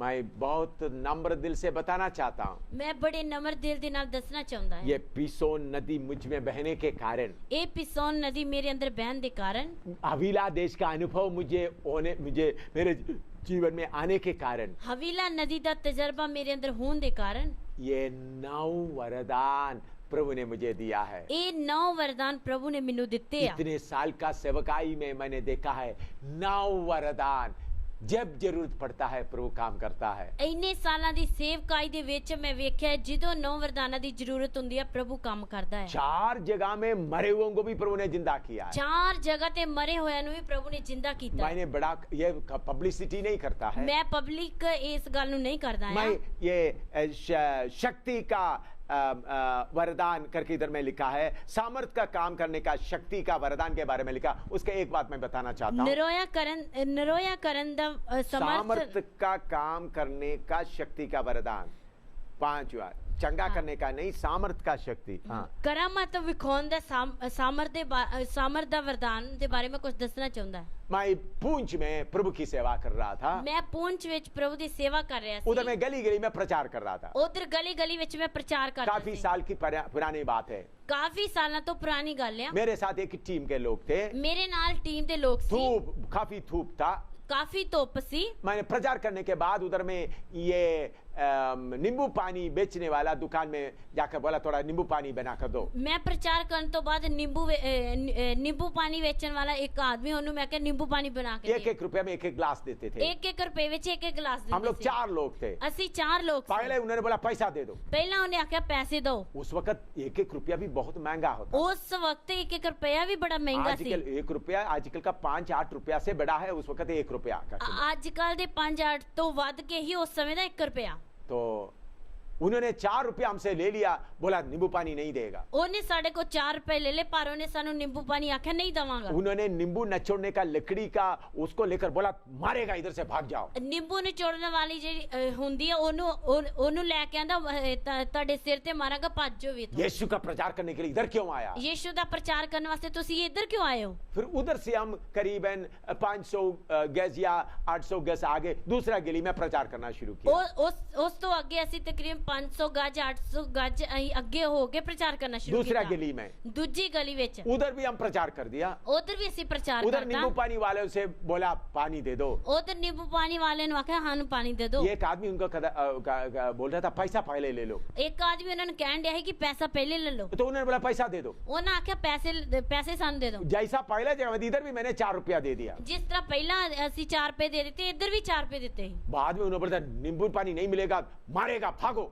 ਉਹ ਫਿਰ ਉਹਨੇ ਆਖਿਆ ਤੁਹਾਨੂੰ ਨਿੰਬੂ ਪਾਣੀ ਨਹੀਂ ਮਿਲੇਗਾ, ਤੁਹਾਨੂੰ ਮਾਰਾਂਗੇ, ਇੱਥੋਂ ਭੱਜੋ। उधर ईसाई का प्रचार करने आया। ਇੱਧਰ ਤੁਸੀਂ ਈਸਾਈਆਂ ਦਾ ਪ੍ਰਚਾਰ ਕਰਨ ਆਏ ਹੋ। फिर उधर से चलकर आधा किलोमीटर दूर चल के दूसरे गली में प्रचार किया। ਫਿਰ ਦੂਸਰੀ ਗਲੀ ਵਿੱਚ 1.5 ਕਿਲੋਮੀਟਰ ਚੱਲ ਕੇ ਉੱਥੇ ਪ੍ਰਚਾਰ ਕੀਤਾ। तो उधर में भी इन्होंने पहले पैसा नींबू पानी के लिए मैंने पैसा नींबू पानी के लिए बोला, उन्हें बोला पहले पैसा दे दो। ਉਧਰ ਵੀ ਮੈਂ ਨਿੰਬੂ ਪਾਣੀ ਵਾਸਤੇ ਆਖਿਆ, ਉਹਨੇ ਆਖਿਆ ਪਹਿਲਾਂ ਪੈਸੇ ਦਿਓ। तो मैंने पैसा दे दिया। तो फिर मैं पैसे दे देते। उधर में यो पगला नींबू पानी वाला उधर खड़ा करके मुझे मालूम नहीं था, मैंने किसी का चेहरा ध्यान से नहीं देखा था। जिन्हों ਅਸੀਂ ਪਹਿਲਾਂ ਪੈਸੇ ਦਿੱਤੇ ਉਹ ਉਧਰ ਖੜਿਆ, ਉਹਨੂੰ ਮੈਂ ਧਿਆਨ ਨਾਲ ਨਹੀਂ ਵੇਖਿਆ ਵੀ। तो उन्होंने बोला इसको मारो। उसने आख्या इन्हू मारो भी, उनको नींबू पानी मत दे दो। इन्हू नींबू पानी ना दियो। देखो 3 जगह में नींबू पानी का पैसा ले लिया, नींबू नहीं दिया, पानी नहीं दिया। 3 जगह ते नींबू पानी का पैसा ले लिया, पर सानू नींबू पानी नहीं दिता। मैं पीछे मुड़ कर देखा, पर मैं पीछे मुड़ के देखा, एक आदमी लंगड़ा लड़का करीब 12, 13, 14 साल का लंगड़ा उधर बैठे हैं। ਮੈਂ ਵੇਖਿਆ 12 13 14 ਸਾਲ ਦਾ ਇੱਕ ਲੜਕਾ ਜਿਹੜਾ ਲੰਗੜਾ ਹੈ ਉਹ ਉੱਥੇ ਬੈਠਾ ਹੈ उनके गले में टिन बांधा हुआ है, ਉਹਦੇ ਗਲੇ ਵਿੱਚ ਇੱਕ ਡੱਬਾ ਬੰਨਿਆ ਆ उनके हाथों में, दोनों हाथों में टायर का काट कर लगा हुआ है, गाड़ी का टायर का, ਉਹਦੇ ਦੋਵਾਂ ਹੱਥਾਂ ਵਿੱਚ ਟਾਇਰ ਦੇ ਕੱਟ ਕੇ ਲਾਏ ਨੇ उनके घुटने में भी लगा हुआ था ਉਹਦੇ ਗੋਡਿਆਂ ਤੇ ਵੀ ਲੱਗੇ और ਸੀ ऐसा चलता था। ਉਹ ਘੜੀਸ ਕੇ ਚੱਲਦਾ ਸੀ ये एकदम पौलुस लिस्त्रा में लंगड़ा को खड़ा किया, ਇੱਕਦਮ ਪੌਲਸ ਨੇ ਲੁਸਤਰਾ ਵਿੱਚ ਲੰਗੜੇ ਨੂੰ ਖੜਾ ਕੀਤਾ वो बात मुझे याद आया। ਉਹ ਗੱਲ ਮੈਨੂੰ ਯਾਦ ਆਈ मैंने जोर से बोला, ਮੈਂ ਜ਼ੋਰ ਦੇ ਨਾਲ ਬੋਲਿਆ उठो वो लंगड़ा आदमी हाथों में ये लगा हुआ है, घुटना में भी ये लगा हुआ है,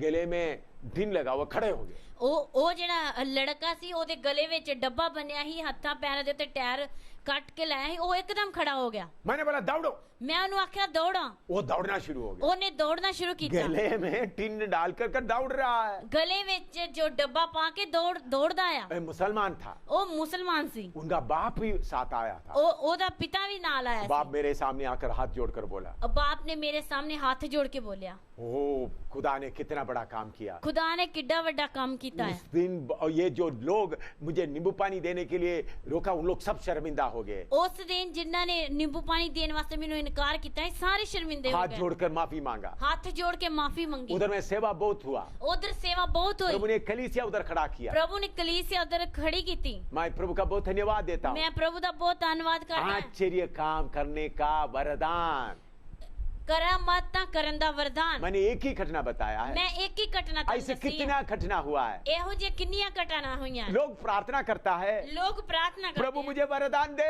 प्रभु मेनू भी वरदान दे चंगाई का वरदान दे, चंगाई दा वरदान दे आश्चर्य काम करने का वरदान दे, करामाता करन दा वरदान दे लेकिन हवीला देश में जाने के लिए तैयार नहीं है। पर हवीला देश विच जान वास्ते तैयार भाई नहीं है हवीला देश के बिना चौका सोना नहीं मिलेगा, मोती नहीं मिलेगा।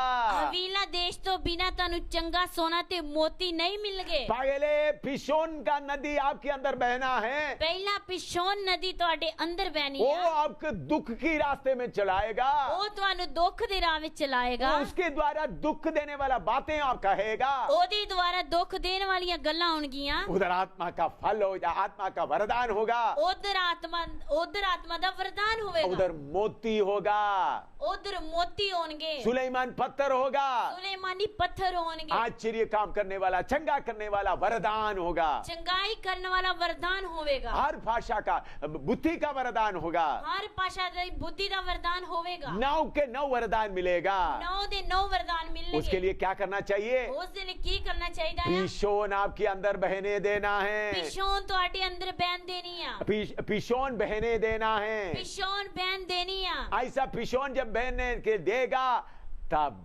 दुख आएगा, आंसू आएगा, कष्ट आएगा। जिदो पिशोन नदी तोड़े अंदर वगेगी उस समय दुख आएगा, आंसू होंगे। पिशोन नदी हवीला देश में घूमता है, दुख देने वाला रास्ते में घूमता है। पिशोन नदी हवीला देश दे नु पूरे घेरे हुए ते वगदी आ।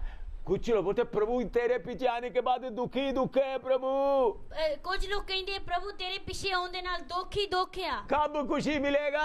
किदो खुशी मिलेगी? ये संसार खुशी देने का नहीं है, ये संसार सानू खुशी देने वाला आप नहीं दुख है। में रास्ते जाते समय हवीला देश में ढूंढ कर देखो, 9 वरदान उधर पड़ा है। तुसी हवीला देश दे रास्ते विच जांदे समय तुसी ਲੱਭ ਕੇ ਵੇਖੋ 9 ਵਰਦਾਨ ਇੱਥੇ ਹੀ ਆ। सुलेमान पत्थर और मोती उधर पड़ा है। सुलेमानी पत्थर ਅਤੇ ਮੋਤੀ ਵੀ ਉੱਥੇ ਪਏ ਨੇ। आप क्या ढूंढ रहा है? ਤੁਸੀਂ ਕੀ ਲੱਭਦੇ धन ਹੋ? दौलत और खुशी ढूंढ रहा है। ਧਨ ਦੌਲਤ ਤੇ ਖੁਸ਼ੀ ਲੱਭਦੇ ਹੋ। हवीला देश में वो नहीं मिलता, हवीला देश ਵਿੱਚ ਉਹ ਨਹੀਂ ਮਿਲਦਾ। आत्मा का वरदान मिलता है, आत्मा ਦੇ ਵਰਦਾਨ ਮਿਲਦੇ ਨੇ। मोती मिलता है, मोती मिलते हैं। सुलेमान पत्थर मिलता है। सुलेमानी पत्थर मिलते आत्मा हैं। का वरदान के द्वारा यीशु के लिए आप खड़ा हो सकता है। आत्मा ਦੇ ਵਰਦਾਨਾਂ ਦੇ ਨਾਲ ਤੁਸੀਂ ਯਿਸੂ ਮਸੀਹ ਵਾਸਤੇ ਖੜੇ ਹੋ और ਸਕਦੇ ਹੋ। दूसरा नदी क्या है? ਅਤੇ दूसरी नदी ਕੀ ਆ?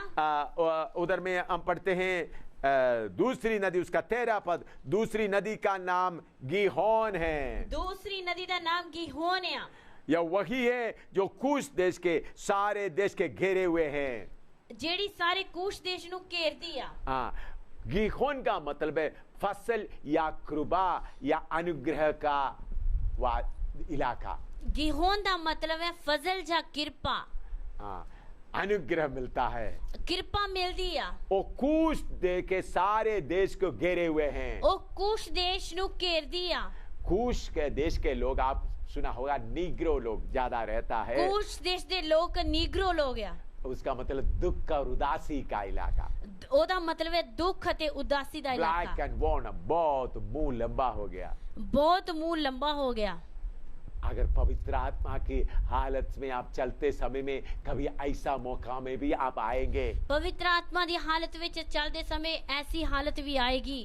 उस समय में ਉਸ ਸਮੇਂ ਲਈ गीहोन आपके अंदर बहेगा तो ਗੀਹੋਨ ਤੁਹਾਡੇ ਅੰਦਰ ਬਹੇਗਾ ਤਾਂ मुस्कुराते रहेगा।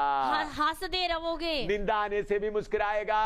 ਨਿੰਦਾ ਆਉਣ ਦੇ ਨਾਲ ਵੀ ਹੱਸਦੇ कोई ਰਹੋਗੇ। चोट लगाने वाला बात बोलेगा तो भी हंसेगा। ਚੋਟ ਲਾਉਣ ਵਾਲੀ ਗੱਲ ਬੋਲਣ ਤੇ ਵੀ ਤੁਸੀਂ ਹੱਸੋਗੇ। कोई जमीन चोरी करके जमीन ले लिया, अधिकार से ले लिया तो भी हंसेगा। ਜ਼ਮੀਨ ਦੇ ਅਧਿਕਾਰ ਨਾਲ ਲੈ ਲਈ ਤਾਂ ਵੀ ਤੁਸੀਂ ਹੱਸੋਗੇ। आपको लूट लिया तो भी हंसेगा। ਤਾਂ ਤੁਹਾਨੂੰ ਲੁੱਟ ਲਿਆ ਤਾਂ ਵੀ ਤੁਸੀਂ ਹੱਸੋਗੇ। क्योंकि उधर में गीहोन बहता है, ਕਿਉਂਕਿ ਉਧਰ ਗੀਹੋਨ ਬਹਿੰਦੀ ਆ। फसल आता है। ਕਿਰਪਾ ਆਉਂਦੀ ਆ। तो परमेश्वर की कृपा इतना है, दुनिया की कोई कष्ट उसको दूर नहीं कर सकता। ਪਰਮੇਸ਼ਰ ਦੀ ਕਿਰਪਾ ਇੰਨੀ ਹੈ ਕਿ ਕੋਈ ਦੁਨੀਆ ਦਾ ਕਸ਼ਟ ਉਸ ਨੂੰ ਦੂਰ ਨਹੀਂ ਕਰ ਸਕਦਾ। मैं कितने बार मार खाया, ਮੈਂ ਕਿੰਨੀ ਵਾਰ ਮਾਰ ਖਾਧੀ, कितने बार जेलों में गए, ਕਿੰਨੀ ਵਾਰ ਜੇਲ੍ਹਾਂ ਵਿੱਚ ਗਿਆ, और कितने बार लोग बुरी बुरी बातें बोले, ਕਿੰਨੀ ਵਾਰ ਲੋਕਾਂ ਨੇ ਮੈਨੂੰ ਬੁਰੀਆਂ ਬੁਰੀਆਂ ਗੱਲਾਂ ਆਖੀਆਂ। मुझे निराशा नहीं आया। ਮੈਨੂੰ ਨਿਰਾਸ਼ਾ ਨਹੀਂ ਆਈ।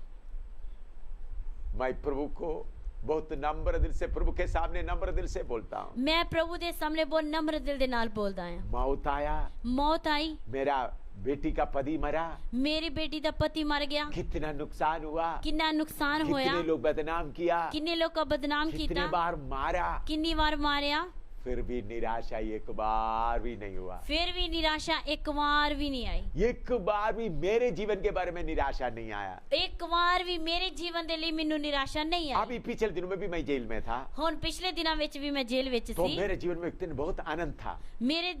ਮੇਰੇ ਦਿਲ ਵਿੱਚ ਬੜਾ ਆਨੰਦ ਸੀ। आपको मालूम है, लोग मुझे हाथकड़ी लगा के ले जा रहे थे। ਤੁਹਾਨੂੰ ਪਤਾ ਲੋਕ ਮੈਨੂੰ ਹੱਥ ਕੜੀ ਲਾ ਕੇ ਲੈ ਕੇ ਜਾ ਰਹੇ मैं ਸੀ। पहले फौज में कैप्टन था। ਮੈਂ ਫੌਜ ਵਿੱਚ ਪਹਿਲਾਂ ਕੈਪਟਨ ਸੀ। लोग मुझे सैल्यूट देना चाहिए, ਲੋਕ ਮੈਨੂੰ ਸਲੂਟ ਮਾਰਦੇ ਹੀ, लेकिन अभी मुझे हाथकड़ी लेकर कैदी बना के लेके जा रहा है। ਪਰ ਹੋਰ ਮੈਨੂੰ ਹੱਥ ਕੜੀ ਲਾ ਕੇ ਕੈਦੀ ਬਣਾ ਕੇ ਲੈ ਕੇ हाथों ਜਾ में ਰਹੇ। हाथकड़ी लगाया, दूसरा सिपाही के पास वो जंजीर रखा हुआ है। ਹੱਥ ਦੇ ਉੱਤੇ ਹੱਥ ਕੜੀ ਲਾਈ ਹੈ ਤੇ ਉਹਦਾ ਜੰਜੀਰ ਦੂਸਰੇ ਸਿਪਾਹੀ ਦੇ ਹੱਥ ਵਿੱਚ ਆ। देखो कुत्ते की तरह मुझे ले जाता था। ਵੇਖੋ ਕੁੱਤੇ ਦੀ ਤਰ੍ਹਾਂ ਮੈਨੂੰ ਲੈ ਕੇ जम्मू में ਜਾਂਦੇ। पिछले दिनों में, ਜੰਮੂ ਵਿੱਚ ਪਿਛਲੇ ਦਿਨਾਂ ਵਿੱਚ, ये मई महीना के दिनों में की बात मैं बोलता हूं। मई महीने मई महीना 2009 का बात बोल रहा हूँ। ਮਈ ਮਹੀਨੇ 2009 ਦੀ ਗੱਲ ਬੋਲਦਾ ਹਾਂ। तभी मेरा दिल आनंद से भर गया। ਫਿਰ ਵੀ ਮੇਰਾ ਦਿਲ ਆਨੰਦ ਨਾਲ ਭਰਿਆ। प्रभु आपके नाम में ये कष्ट सहने के लिए तूने कुर्बा दिया। ਪ੍ਰਭੂ ਤੇਰੇ ਨਾਮ ਵਿੱਚ ਇਹ ਕਸ਼ਟ ਸਹਿਣ ਲਈ ਮੈਨੂੰ ਕਿਰਪਾ मुझे ਦਿੱਤੀ। निराशा नहीं आया, ਮੈਨੂੰ ਨਿਰਾਸ਼ਾ ਨਹੀਂ ਆਈ। लेकिन कहीं सेवा की बात पूरा नहीं होता है ਪਰ ਕਿਤੇ ਸੇਵਾ ਦੀ ਗੱਲ ਪੂਰੀ ਨਹੀਂ ਹੁੰਦੀ, तो तब थोड़ा निराशा आता है। ਫਿਰ ਥੋੜੀ ਨਿਰਾਸ਼ਾ ਆਉਂਦੀ ਹੈ। बहनों के बीच में से लोग कैसा जोर से खड़ा नहीं होता हुआ देखा, मेरे अंदर में थोड़ा सा निराशा आया। ਬਹਿਣਾ ਵਿੱਚ ਲੋਕ ਅਜੇ ਤੱਕ ਖੜੇ ਨਹੀਂ ਹੋਏ ਉਹ ਸੇਵਾ ਲਈ, ਇਸ ਕਰਕੇ ਮੈਨੂੰ ਥੋੜੀ ਨਿਰਾਸ਼ਾ ਆਈ। मैंने सोचा था बहुत दिलेरी से लोग खड़ा हो जाएं, ਮੈਂ ਸੋਚਿਆ ਹੀ ਬਹੁਤ ਦਲੇਰੀ ਦੇ ਨਾਲ ਲੋਕ खड़े हो और ਜਾਣ मेरे पीछे प्रेरित के तौर पर कोई खड़ा हो जाए, ਅਤੇ ਮੇਰੇ ਪਿੱਛੇ ਕੋਈ ਰਸੂਲ ਦੀ ਤਰ੍ਹਾਂ ਖੜਾ ਹੋ ਜਾਏ, ताकि अकेले कलीसिया को अगुवाई करते हुए आगे ले जाए। ਤਾਂ ਕਿ ਕਲੀਸਿया ਨੂੰ ਅਗਵਾਈ ਕਰਕੇ ਅੱਗੇ ਲੈ ਜਾ ਸਕੇ। देबोरा जैसा बहन लोग खड़ा होने के लिए मैं चाहता था, ਦਬੋਰਾ ਦੀ ਤਰ੍ਹਾਂ ਭੈਣ ਲੋਕ ਖੜੀਆਂ ਹੋ ਜਾਣ ਮੈਂ ਚਾਹੁੰਦਾ ताकि ਸੀ, लड़ाई जीते। ਤਾਂ ਕਿ ਲੜਾਈ ਜਿੱਤਣ। ये बात जब पूरा नहीं हो रहा था, मुझे थोड़ा सा दुख लगा, निराशा जैसा लगा। ਇਹ ਗੱਲਾਂ ਜਦੋਂ ਪੂਰੀਆਂ ਨਹੀਂ ਹੋਈਆਂ ਉਸ ਸਮੇਂ ਮੈਨੂੰ ਦੁੱਖ ਲੱਗਾ ਤੇ ਨਿਰਾਸ਼ਾ ਆਈ। मेरे बारे में मुझे निराशा नहीं आया था। ਮੇਰੇ ਬਾਰੇ ਸੋਚ ਕੇ ਮੈਨੂੰ ਨਿਰਾਸ਼ਾ ਨਹੀਂ हालेलुया, ਆਈ। मेरे बारे में क्या सोच रहा था? ਮੇਰੇ ਬਾਰੇ ਮੈਂ ਕੀ ਸੋਚਦਾ ਸੀ? नया धरती, नया आसमान, नया धरती नवा आसमान, नया यरूशलेम, नवा यरूशलेम, संतों का झुंड, संतां दा झुंड। ये बात याद आ रहा था। ਇਹ ਗੱਲ ਯਾਦ ਆਉਂਦੀ ਸੀ। ये बात याद आते हुए कितना खुशी होता था। ਇਹ ਗੱਲ ਯਾਦ ਆਉਣ ਦੇ ਨਾਲ ਇੰਨੀ ਖੁਸ਼ੀ ਹੁੰਦੀ शीघ्र में ਸੀ। यीशु को मिलेंगे, ਜਲਦੀ ਮੈਂ ਯਿਸੂ ਮਸੀਹ ਨੂੰ संतों ਮਿਲਾਂਗਾ, को मिलेंगे। ਸੰਤਾਂ ਨੂੰ ਮਿਲਾਂਗਾ। लेकिन सेवकाई का बात बाकी लोगों से जितना फल होना चाहता नहीं हुआ, तो थोड़ा निराशा आया। ਬਾਕੀ ਲੋਕਾਂ ਦੀ ਸੇਵਾ ਅਤੇ ਫਲ ਨਾ ਹੋਣ ਦੇ ਕਾਰਨ ਥੋੜੀ ਨਿਰਾਸ਼ਾ ਆਈ। मेरे अपने जीवन के लिए निराशा नहीं आया। ਮੇਰੇ ਆਪਣੇ ਜੀਵਨ ਵਾਸਤੇ ਨਿਰਾਸ਼ਾ ਨਹੀਂ ਕਿਉਂ? ਆਈ। ਕਿਉਂ? गीहोन बहता है। ਗੀਹੋਨ ਵਹਿੰਦਾ ਆ। गीहोन बहता है। गीहोन बहता है। अगर आपके अंदर गीहोन बहेगा, अगर ਤੁਹਾਡੇ ਅੰਦਰ गीहोन बहेगा, निराशा कभी नहीं होगा। निराशा कभी नहीं आएगी। आपके मुंह में बादल कभी नहीं होगा। ਤੁਹਾਡੇ ਮੂੰਹ ਦੇ ਉੱਤੇ ਬੱਦਲ ਕਦੀ ਨਹੀਂ ਹੋਣਗੇ। मुस्कुराते हुए रहेंगे। ਹੱਸਦੇ ਰਹੋਗੇ। मुस्कुराते हुए रहेंगे। ਹੱਸਦੇ ਰਹੋਗੇ। मैं एक बार अमेरिका में प्रचार करने के लिए गया था। ਮੈਂ ਇੱਕ ਵਾਰੀ ਅਮਰੀਕਾ ਵਿੱਚ ਪ੍ਰਚਾਰ ਕਰਨ ਲਈ ਗਿਆ ਸੀ। उधर में एक बहुत बड़ा महासभा में प्रचार करने का था। ਉਧਰ ਬਹੁਤ ਵੱਡੀ ਇੱਕ ਮਹਾਸਭਾ ਵਿੱਚ ਪ੍ਰਚਾਰ ਕਰਨ ਦਾ बहुत ਸੀ। बड़ा मशहूर शहर में था। ਬੜੇ ਮਸ਼ਹੂਰ ਸ਼ਹਿਰ ਵਿੱਚ ਸੀ। तो मैं उधर पहुंचने के लिए 10-15 मिनट लेट हो गया। ਮੈਂ ਉਧਰ ਪਹੁੰਚਣ ਲਈ 10-15 ਮਿੰਟ ਲੇਟ ਹੋ ਗਿਆ। हजारों लोग बैठे हुए थे। ਹਜ਼ਾਰਾਂ ਲੋਕ ਬੈਠੇ मैं ਸੀ। पीछे जाकर एक जगह में बैठ गया। ਮੈਂ ਪਿੱਛੇ ਜਾ ਕੇ ਇੱਕ ਜਗ੍ਹਾ ਤੇ ਬੈਠ ਗਿਆ। मेरे साथ 10-12 लोग और भी थे। ਮੇਰੇ ਨਾਲ 10-12 ਲੋਕ ਹੋਰ ਵੀ ਸਨ। मैं थका हुआ ऐसा सिर में हाथ रखकर ऐसा बैठे होकर सुन रहा था। ਮੈਂ ਥੱਕਿਆ ਹੋਇਆ ਸਿਰ ਦੇ ਉੱਤੇ ਸਿਰ ਦੇ ਥੱਲੇ ਹੱਥ ਰੱਖ ਕੇ ਸੁਣਦਾ ਸੀ। थोड़ी देर के बाद एक आदमी मेरे सामने खड़ा होकर माइक लेकर नबूवत कर रहा है। थोड़ी देर ਦੇ ਬਾਅਦ ਹੀ ਇੱਕ ਆਦਮੀ ਮੇਰੇ ਸਾਹਮਣੇ ਖਲੋ ਕੇ ਨਬੂਵਤ ਕਰਦਾ ਆ। वो दूसरा देश से आया हुआ प्रचारक था। ਉਹ ਦੂਸਰੇ ਦੇਸ਼ ਤੋਂ ਆਇਆ ਹੋਇਆ ਇੱਕ ਪ੍ਰਚਾਰਕ ਸੀ। मुझे और उनको प्रचार के लिए बुलाया था। ਮੈਨੂੰ ਤੇ ਉਸ ਨੂੰ ਪ੍ਰਚਾਰ ਲਈ ਬੁਲਾਇਆ ਸੀ। वो मेरे बारे में नबूवत कर रहा है। ਉਹ ਮੇਰੇ ਬਾਰੇ ਨਬੂਵਤ ਕਰਦਾ ਹੈ। हिंदुस्तान में क्या क्या हुआ उसके बारे में नबूवत कर रहा है। ਹਿੰਦੁਸਤਾਨ ਵਿੱਚ ਕੀ ਹੋਇਆ ਉਹਦੇ ਬਾਰੇ ਨਬੂਵਤ ਕਰਦਾ बहुत ਹੈ। बातें नबूवत कर रहा है। ਬਹੁਤ ਗੱਲਾਂ ਨਬੂਵਤ ਕਰ कौन ਰਿਹਾ सा ਹੈ। दुख में आया, आगे क्या होगा, बहुत बातें बता रहा है। ਕਿਹੜੇ ਦੁੱਖ ਵਿੱਚ ਆਇਆ, ਅੱਗੇ ਕੀ ਹੋਵੇਗਾ ਉਹ ਨਬੂਵਤ ਕਰ सारे ਰਿਹਾ ਹੈ। हजारों लोग सुन रहे, हजारों लोग सुन रहा है। ਸਾਰੇ ਹਜ਼ਾਰਾਂ ਲੋਕ ਸੁਣ ਰਹੇ ਆ। तब बड़ा पास्टर ने बोला, ਫਿਰ ਵੱਡੇ ਪਾਸਟਰ ਨੇ वो ਆਖਿਆ, है प्रचारक एम सामुएल, ਉਹ ਹੈ ਪ੍ਰਚਾਰਕ AM ਸੈਮੂਅਲ। आप स्टेज पे आइए। ਤੁਸੀਂ ਸਟੇਜ ਤੇ ਆਓ। तो मैं स्टेज में गया। ਮੈਂ ਸਟੇਜ ਤੇ ਗਿਆ।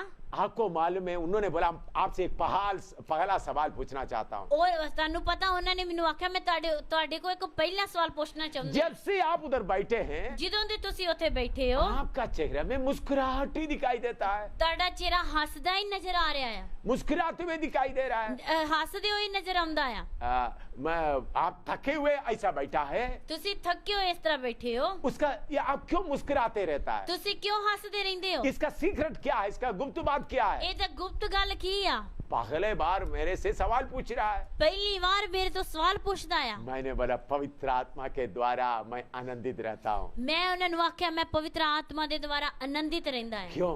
क्यों? पवित्र आत्मा का गिहोन बहता है। पवित्र आत्मा ਦਾ ਗਿਹੋਨ ਬਹਿੰਦਾ ਆ। अगर आपके अंदर पवित्र आत्मा का गिहोन बहेगा, आनंदित रहोगे। अगर ਤੁਹਾਡੇ ਅੰਦਰ ਪਵਿੱਤਰ ਆਤਮਾ ਦਾ ਗਿਹੋਨ ਬਹੇਗਾ ਤਾਂ ਤੁਸੀਂ ਆਨੰदित ਰਹੋਗੇ। दुखी होकर लंबा मुंह बनाकर नहीं चलेगा। दुखी होकर लंबा मुंह बना के नहीं चलोगे। आपका हालत ऐसे है तो प्रार्थना करो गिहोन आपके अंदर बहे। ਤੁਹਾਡੀ ਹਾਲਤ ਇਸ ਤਰ੍ਹਾਂ ਹੈ ਤਾਂ ਪ੍ਰਾਰਥਨਾ ਕਰੋ ਤੁਹਾਡੇ ਅੰਦਰ ਗਿਹੋਨ ਬਹੇ। अब तीसरा नदी क्या है? ਹੁਣ ਤੀਸਰੀ ਨਦੀ ਕੀ ਆ? और उसका 14 पद, उल्पत्ति 2 का 14।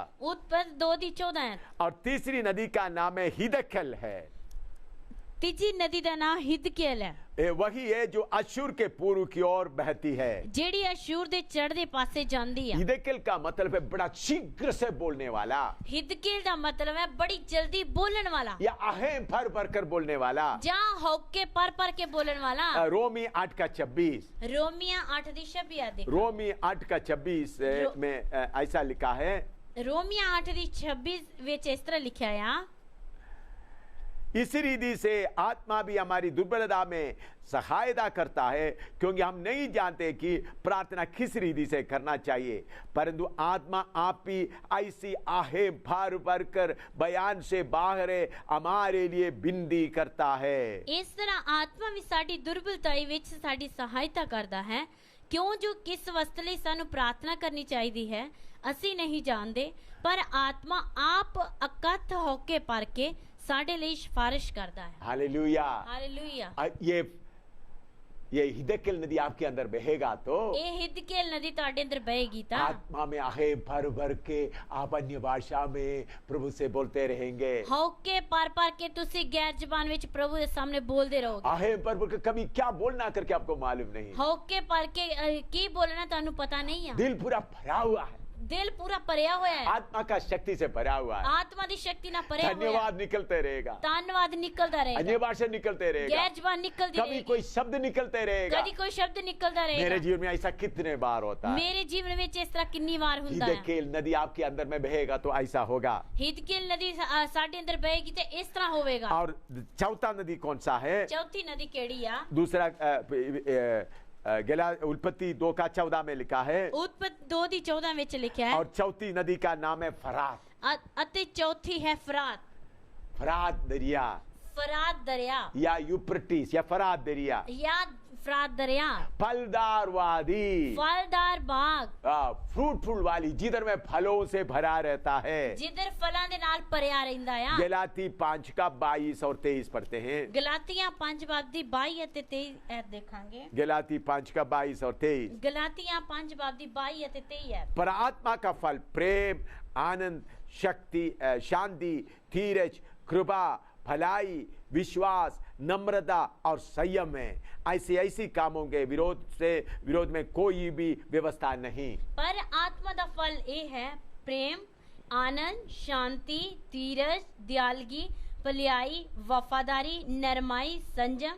ਇਹੋ ਜਿਹੀਆਂ ਗੱਲਾਂ ਦੇ ਵਿਰੋਧ ਕੋਈ ਸ਼ਰਾ ਨਹੀਂ। ये फरात दरिया आपके अंदर बहेगा तो आप फलों से भरा हुआ रहेगा। ਅਗਰ ਫਰਾਤ ਨਦੀ ਤੁਹਾਡੇ ਅੰਦਰ ਬਹੇਗੀ ਤੇ ਤੁਸੀਂ ਫਲਾਂ ਦੇ ਨਾਲ ਭਰੇ ਰਹੋਗੇ। फलों से भरा रहेगा। ਫਲਾਂ ਦੇ ਨਾਲ ਤੁਸੀਂ ਭਰੇ ਰਹੋਗੇ। इतना 9 फल इधर लिखा है। 9 ਫਲ ਇੱਧਰ ਲਿਖੇ ਆ। मैं नम्र दिल से, टूटे हुए मन से बोलना चाहता हूँ। ਮੈਂ ਨਮਰ ਦਿਲ ਦੇ ਨਾਲ, ਟੁੱਟੇ ਮਨ ਦੇ ਨਾਲ ਬੋਲਣਾ ਚਾਹੁੰਦਾ ਹਾਂ।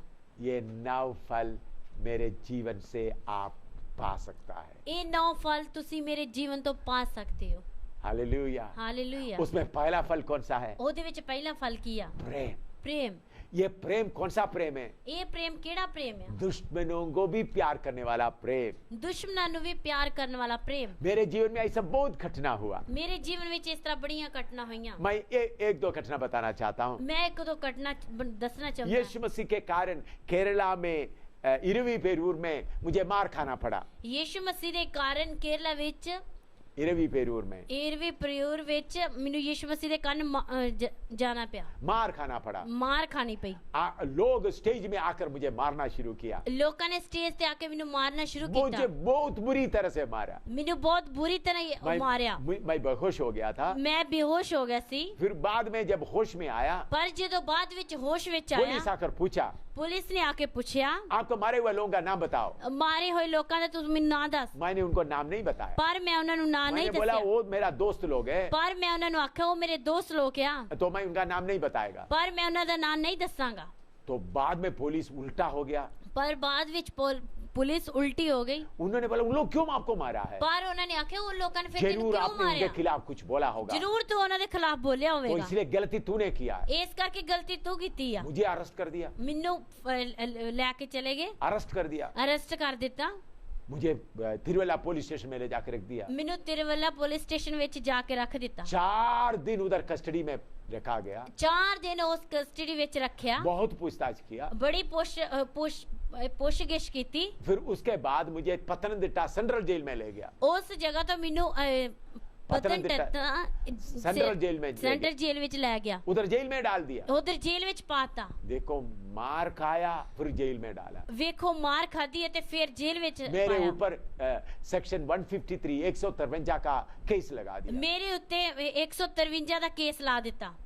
केस चलता रहा। ਕੇਸ ਚੱਲਦਾ ਰਿਹਾ।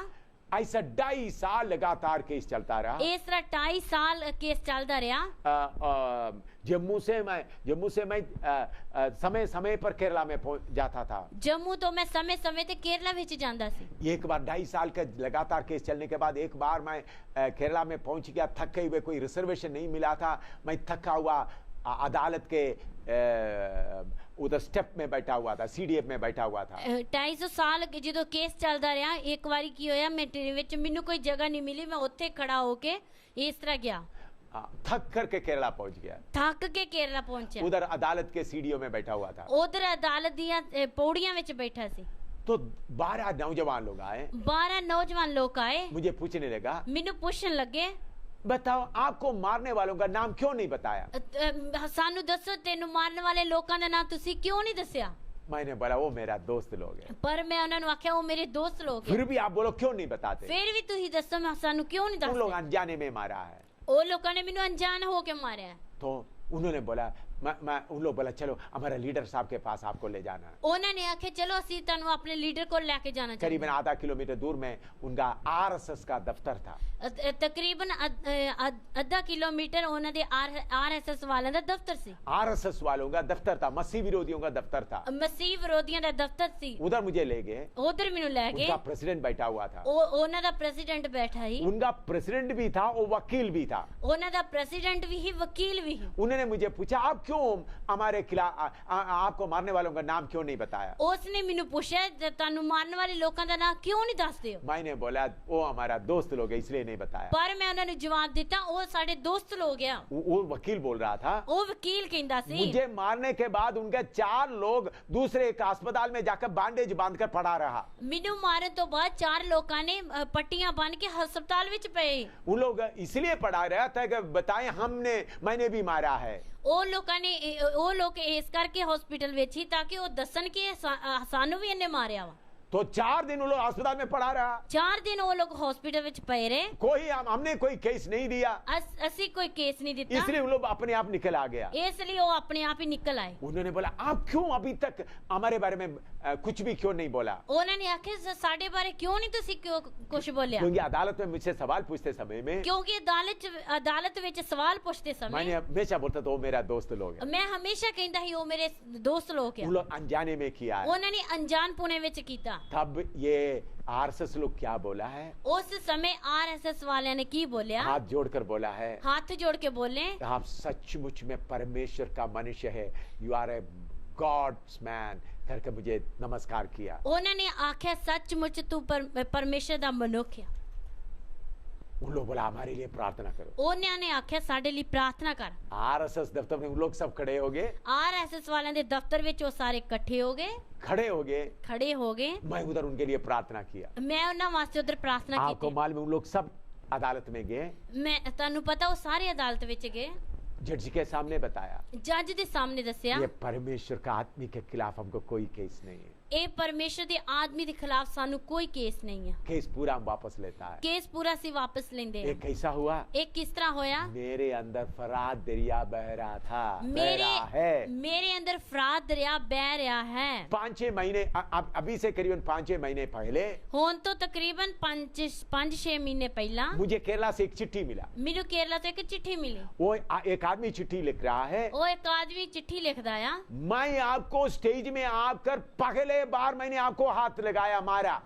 मैं थानू स्टेज दे उत्ते आके पहली बार मारिया है, लेकिन आपका मुंह से ये शब्द निकला वो हमारा दोस्त लोग है, वो हमारा दुश्मन नहीं है। वो बात मेरे अंदर काम करता रहा। ताडे मुंह च ये शब्द निकले कि वो साडे दोस्त लोग आ, वो दुश्मन नहीं है, वो साडे दुश्मन नहीं है। ये बात मेरे अंदर काम करता रहा। एक गल मेरे अंदर काम करती रही। उन्होंने बोला मैं अभी यीशु मसीह का बेटा बन गया है। उसने आख्या मैं हुन यीशु मसीह दा बेटा बन गया है। उन्होंने लिखा है, उसने लिखा मैं अभी बाइबल कॉलेज में पढ़ रहा हूँ।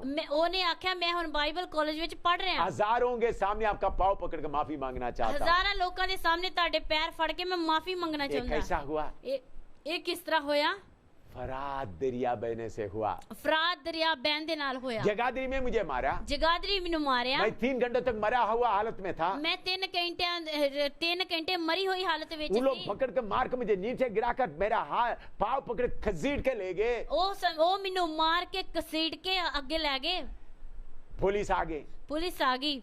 जब मुझे होश आ गया पुलिस पूछ रहा है, जिदों मैनू होश आ गई पुलिस पूछ दिया क्यों उनके खिलाफ क्या कार्रवाई करना है? उन्हां दे खिलाफ की कार्रवाई करनी है? मैंने बोला वो दोस्त लोग उनके खिलाफ कोई कार्रवाई नहीं करना है। मैं आख्या वो दोस्त लोग हैं उन्हां दे खिलाफ कोई कार्रवाई नहीं करनी। मेरे प्यारों फरात दरिया के अंदर बहेगा तो कितना आनंद होगा। मेरे प्यारे हो जो फरात दरिया ताड़े अंदर बहेगा तो कितना आनंद होगा। एक बार लोग बड़ा जोर से मेरे मुंह पे मारा। एक बारी लोगों ने मेरे मुंह दे तो बड़ी जोर दे ना यीशु का प्रचार करने के कारण। यीशु का प्रचार करने खून आकर पूरा शर्ट भर दिया। खून आके पूरी शर्ट भर गई। फिर भी मैं हंसता रहा। फिर भी मैं हंसदा रहा। लोग बोला देखो ये पागल हंस रहा है। ਲੋਕਾਂ ਨੇ ਆਖਿਆ ਵੇਖੋ ਇਹ ਪਾਗਲ ਹੱਸਦਾ ਹੈ। उधमपुर में मैं एक जगह में खड़ा होकर प्रचार कर रहा था। ਉਦਮਪੁਰ ਮੈਂ ਇੱਕ ਜਗ੍ਹਾ ਤੇ ਖੜਾ ਹੋ ਕੇ ਪ੍ਰਚਾਰ ਕਰਦਾ ਸੀ। कुछ मुसलमान भाई लोग मुझे घसीट के ले गए। ਕੁਝ ਮੁਸਲਮਾਨ ਭਰਾ ਮੈਨੂੰ ਖਿੱਚ ਕੇ ਲੈ ਗਏ। उधर में एक मीट का दुकान में मुझे जाकर लटाया। ਉਧਰ ਇੱਕ ਮੀਟ ਦੀ ਦੁਕਾਨ ਤੇ ਲੈ ਜਾ ਕੇ ਮੈਨੂੰ ਲਟਾ ਦਿੱਤਾ। एक बड़ा लकड़ी के ऊपर लटाया। ਇੱਕ ਵੱਡੀ ਲੱਕੜੀ ਦੇ ਉੱਤੇ ਲਟਾਇਆ। उन्हें बोला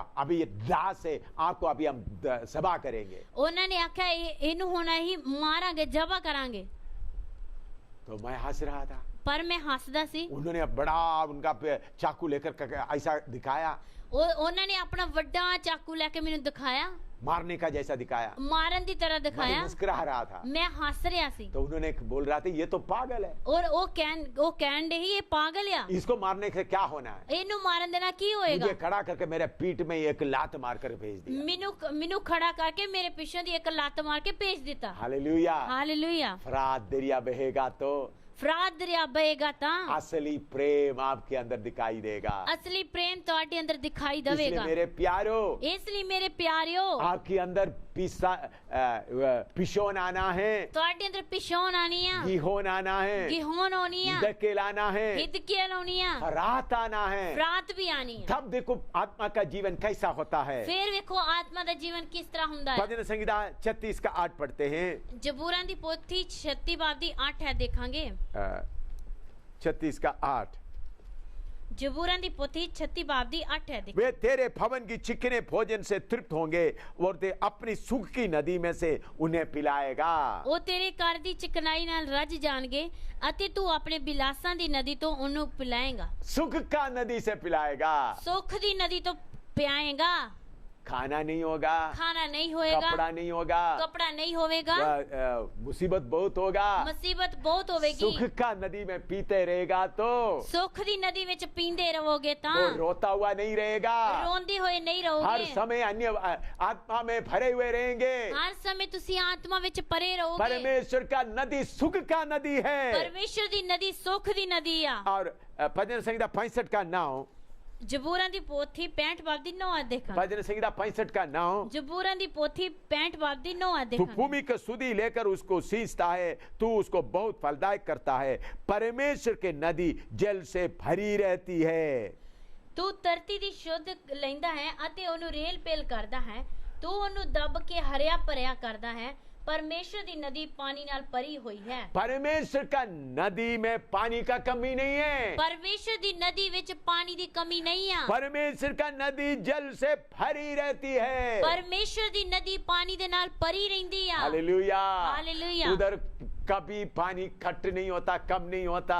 उधर कदे भी पानी घट नहीं हुंदा। तो मेरे प्यारो परमेश्वर का नदी में आनंद मनाओ। मेरे प्यारो परमेश्वर दी नदी विच तुसी आनंद करो। यहेजकेल नबी 47वां अध्याय में से मैं थोड़ा नदी के बारे में बताना चाहता हूँ। यहेजकेल दे विचों मैं थोड़ा नदी दे बारे दसना चाहता हूं। यहेजकेल 47वां अध्याय, यहेजकेल 47 बाब, उसका पहले से लेकर 5वां आयत तक। 1 कहत तो लेके 5 आयत तक। यहेजकेल 47 1 to 5, यहेजकेल 47 का 1 से 5 तक। यहेजकेल 47 बाब दी 1 तो लेके 5 आयत तक। फिर वह मुझे भवन के द्वार पर लौटा ले गया और भवन की डेवड़ी के नीचे से एक सोता निकलकर पूर्व की ओर बह रहा था।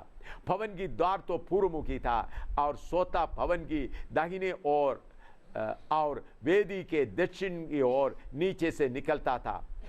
तब वह मुझे उत्तर के फाटक से होकर बाहर ले गया और बाहर से घुमाकर बाहरी अर्थात पूर्वमुखी फाटक के पास पहुंचा दिया और दक्षिणी ओर से जल पसीज कर बह रहा था। जब वह पुरुष हाथ में मापने का डोरी लिए हुए पूर्व की ओर निकला, तब उसने भवन से लेकर 1000 हाथ तक उस सोते को नापा और मुझे जल में से चलाया और जल टखनों तक था। उसने फिर 1000 हाथ नापकर मुझे जल में से चलाया और जल घुटनों तक था। फिर और मुझे 1000 हाथ नापकर मुझे जल में से चलाया और जल कमर तक था। और तब फिर उसने 1000 हाथ मापे और ऐसी नदी हो गई जिसके पार मैं नहीं जा सका, क्योंकि जल बढ़कर तैरने का योग्य था। अर्थात ऐसी नदी थी जिसके पार कोई ना जा सकता था। फिर ਉਹ ਮੈਨੂੰ ਪਵਨ ਦੇ ਦਰਵਾਜ਼ੇ ਤੇ ਮੋੜ ਲਿਆਇਆ ਅਤੇ ਵੇਖੋ ਹੈਕਲ ਦੀ ਸਰਦਲ ਦੇ ਹੇਠੋਂ ਪਾਣੀ ਪੂਰਬ ਵੱਲ ਵਗ ਰਿਹਾ ਸੀ। ਕਿਉਂ ਜੋ ਪਵਨ ਦਾ ਮੂੰਹ ਪੂਰਬ ਵੱਲ ਸੀ ਅਤੇ ਪਾਣੀ ਪਵਨ ਦੇ ਸੱਜੇ ਪਾਸੇ ਦੇ ਹੇਠਾਂ ਤੋਂ ਜਗਵੇਦੀ ਦੇ ਦੱਖਣ ਵੱਲ ਵਗ ਕੇ ਜਾਂਦਾ ਸੀ। ਤਦ ਉਹ ਮੈਨੂੰ ਉੱਤਰੀ ਫਾਟਕ ਦੇ ਰਸਤੇ ਬਾਹਰ ਲੈ ਆਇਆ ਅਤੇ ਮੈਨੂੰ ਉਸ ਰਾਹ ਵਿੱਚੋਂ ਜਿਸ ਦਾ ਮੂੰਹ ਪੂਰਬ ਵੱਲ ਸੀ ਬਾਹਰਲੇ ਫਾਟਕ ਤੋਂ ਮੋੜ ਲਿਆਇਆ, ਅਰਥਾਤ ਚੜ੍ਹਦੇ ਮੂੰਹ ਵੱਲ ਫਾਟਕ ਤੇ। ਅਤੇ ਵੇਖੋ ਸੱਜੇ ਪਾਸਿਓਂ ਪਾਣੀ ਵਗ ਰਿਹਾ ਸੀ ਅਤੇ ਇਸ ਮਨੁੱਖ ਨੇ ਜਿਹਦੇ ਹੱਥ ਵਿੱਚ ਫੀਤਾ ਸੀ ਪੂਰਬ ਵੱਲ ਵੱਧ ਕੇ ਹਜ਼ਾਰ ਹੱਥ ਮਿਣਿਆ ਅਤੇ ਮੈਨੂੰ ਪਾਣੀ ਵਿੱਚੋਂ ਲੰਘਾਇਆ ਅਤੇ ਪਾਣੀ ਗਿੱਟਿਆਂ ਤੱਕ ਤਿੱਕਰ ਸੀ। ਫਿਰ ਉਸਨੇ 1000 ਹੱਥ ਹੋਰ ਮਿਣਿਆ ਅਤੇ ਮੈਨੂੰ ਪਾਣੀ ਵਿੱਚੋਂ ਲੰਘਾਇਆ ਅਤੇ ਪਾਣੀ ਗੋਡਿਆਂ ਤਿੱਕਰ ਸੀ। ਫਿਰ ਉਸਨੇ 1000 ਹੋਰ ਮਿਣਿਆ ਅਤੇ ਮੈਨੂੰ ਪਾਣੀ ਵਿੱਚੋਂ ਲੰਘਾਇਆ ਅਤੇ ਪਾਣੀ ਲੱਕ ਤਿੱਕਰ ਸੀ।